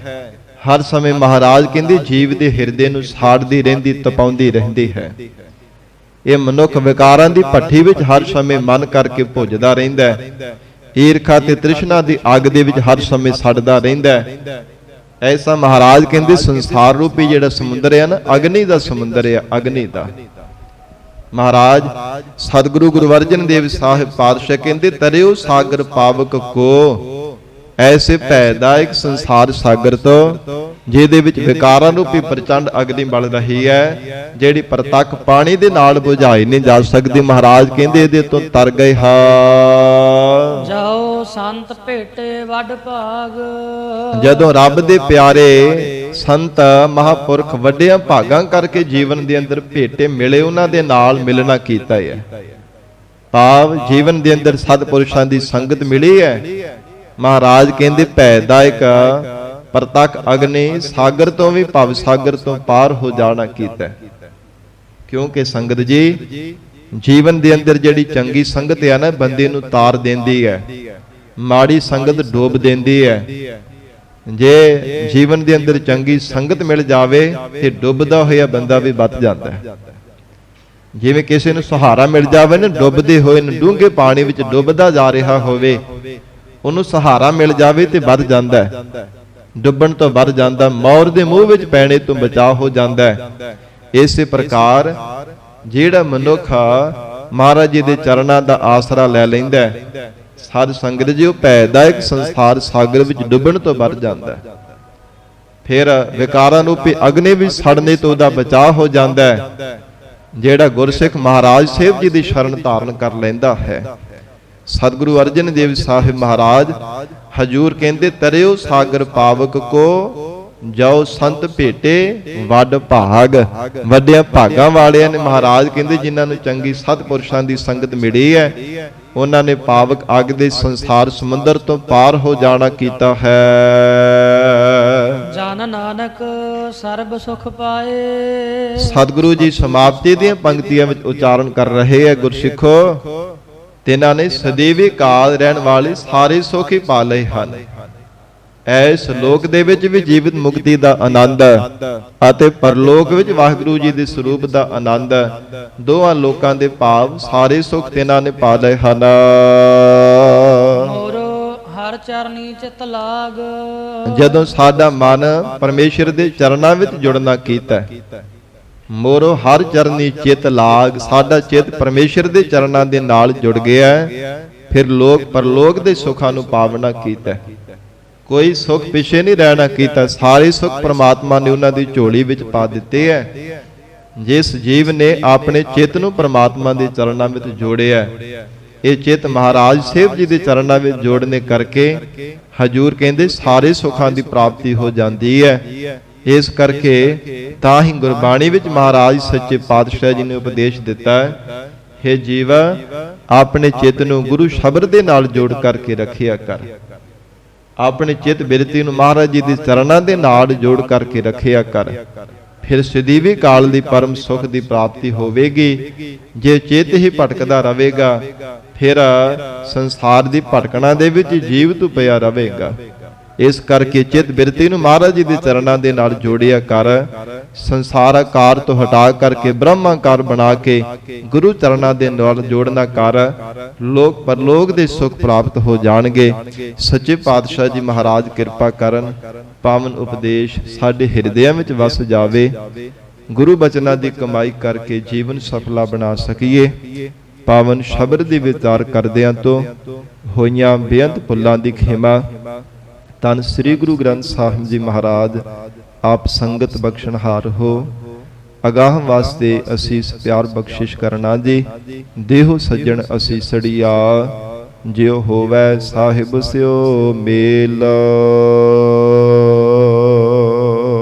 ਤਰਿਓ ਸਾਗਰ ਪਾਵਕ ਕੋ, ਜਾਓ ਸੰਤ ਭੇਟੇ ਵਡ ਭਾਗ। ਜਨ ਨਾਨਕ ਸਰਬ ਸੁਖ ਪਾਏ, ਮੋਰ ਹਰ ਚਰਨੀ ਚਿਤ ਲਾਗ। ਵਾਹਿਗੁਰੂ ਜੀ ਕਾ ਖਾਲਸਾ, ਵਾਹਿਗੁਰੂ ਜੀ ਕੀ ਫਤਿਹ।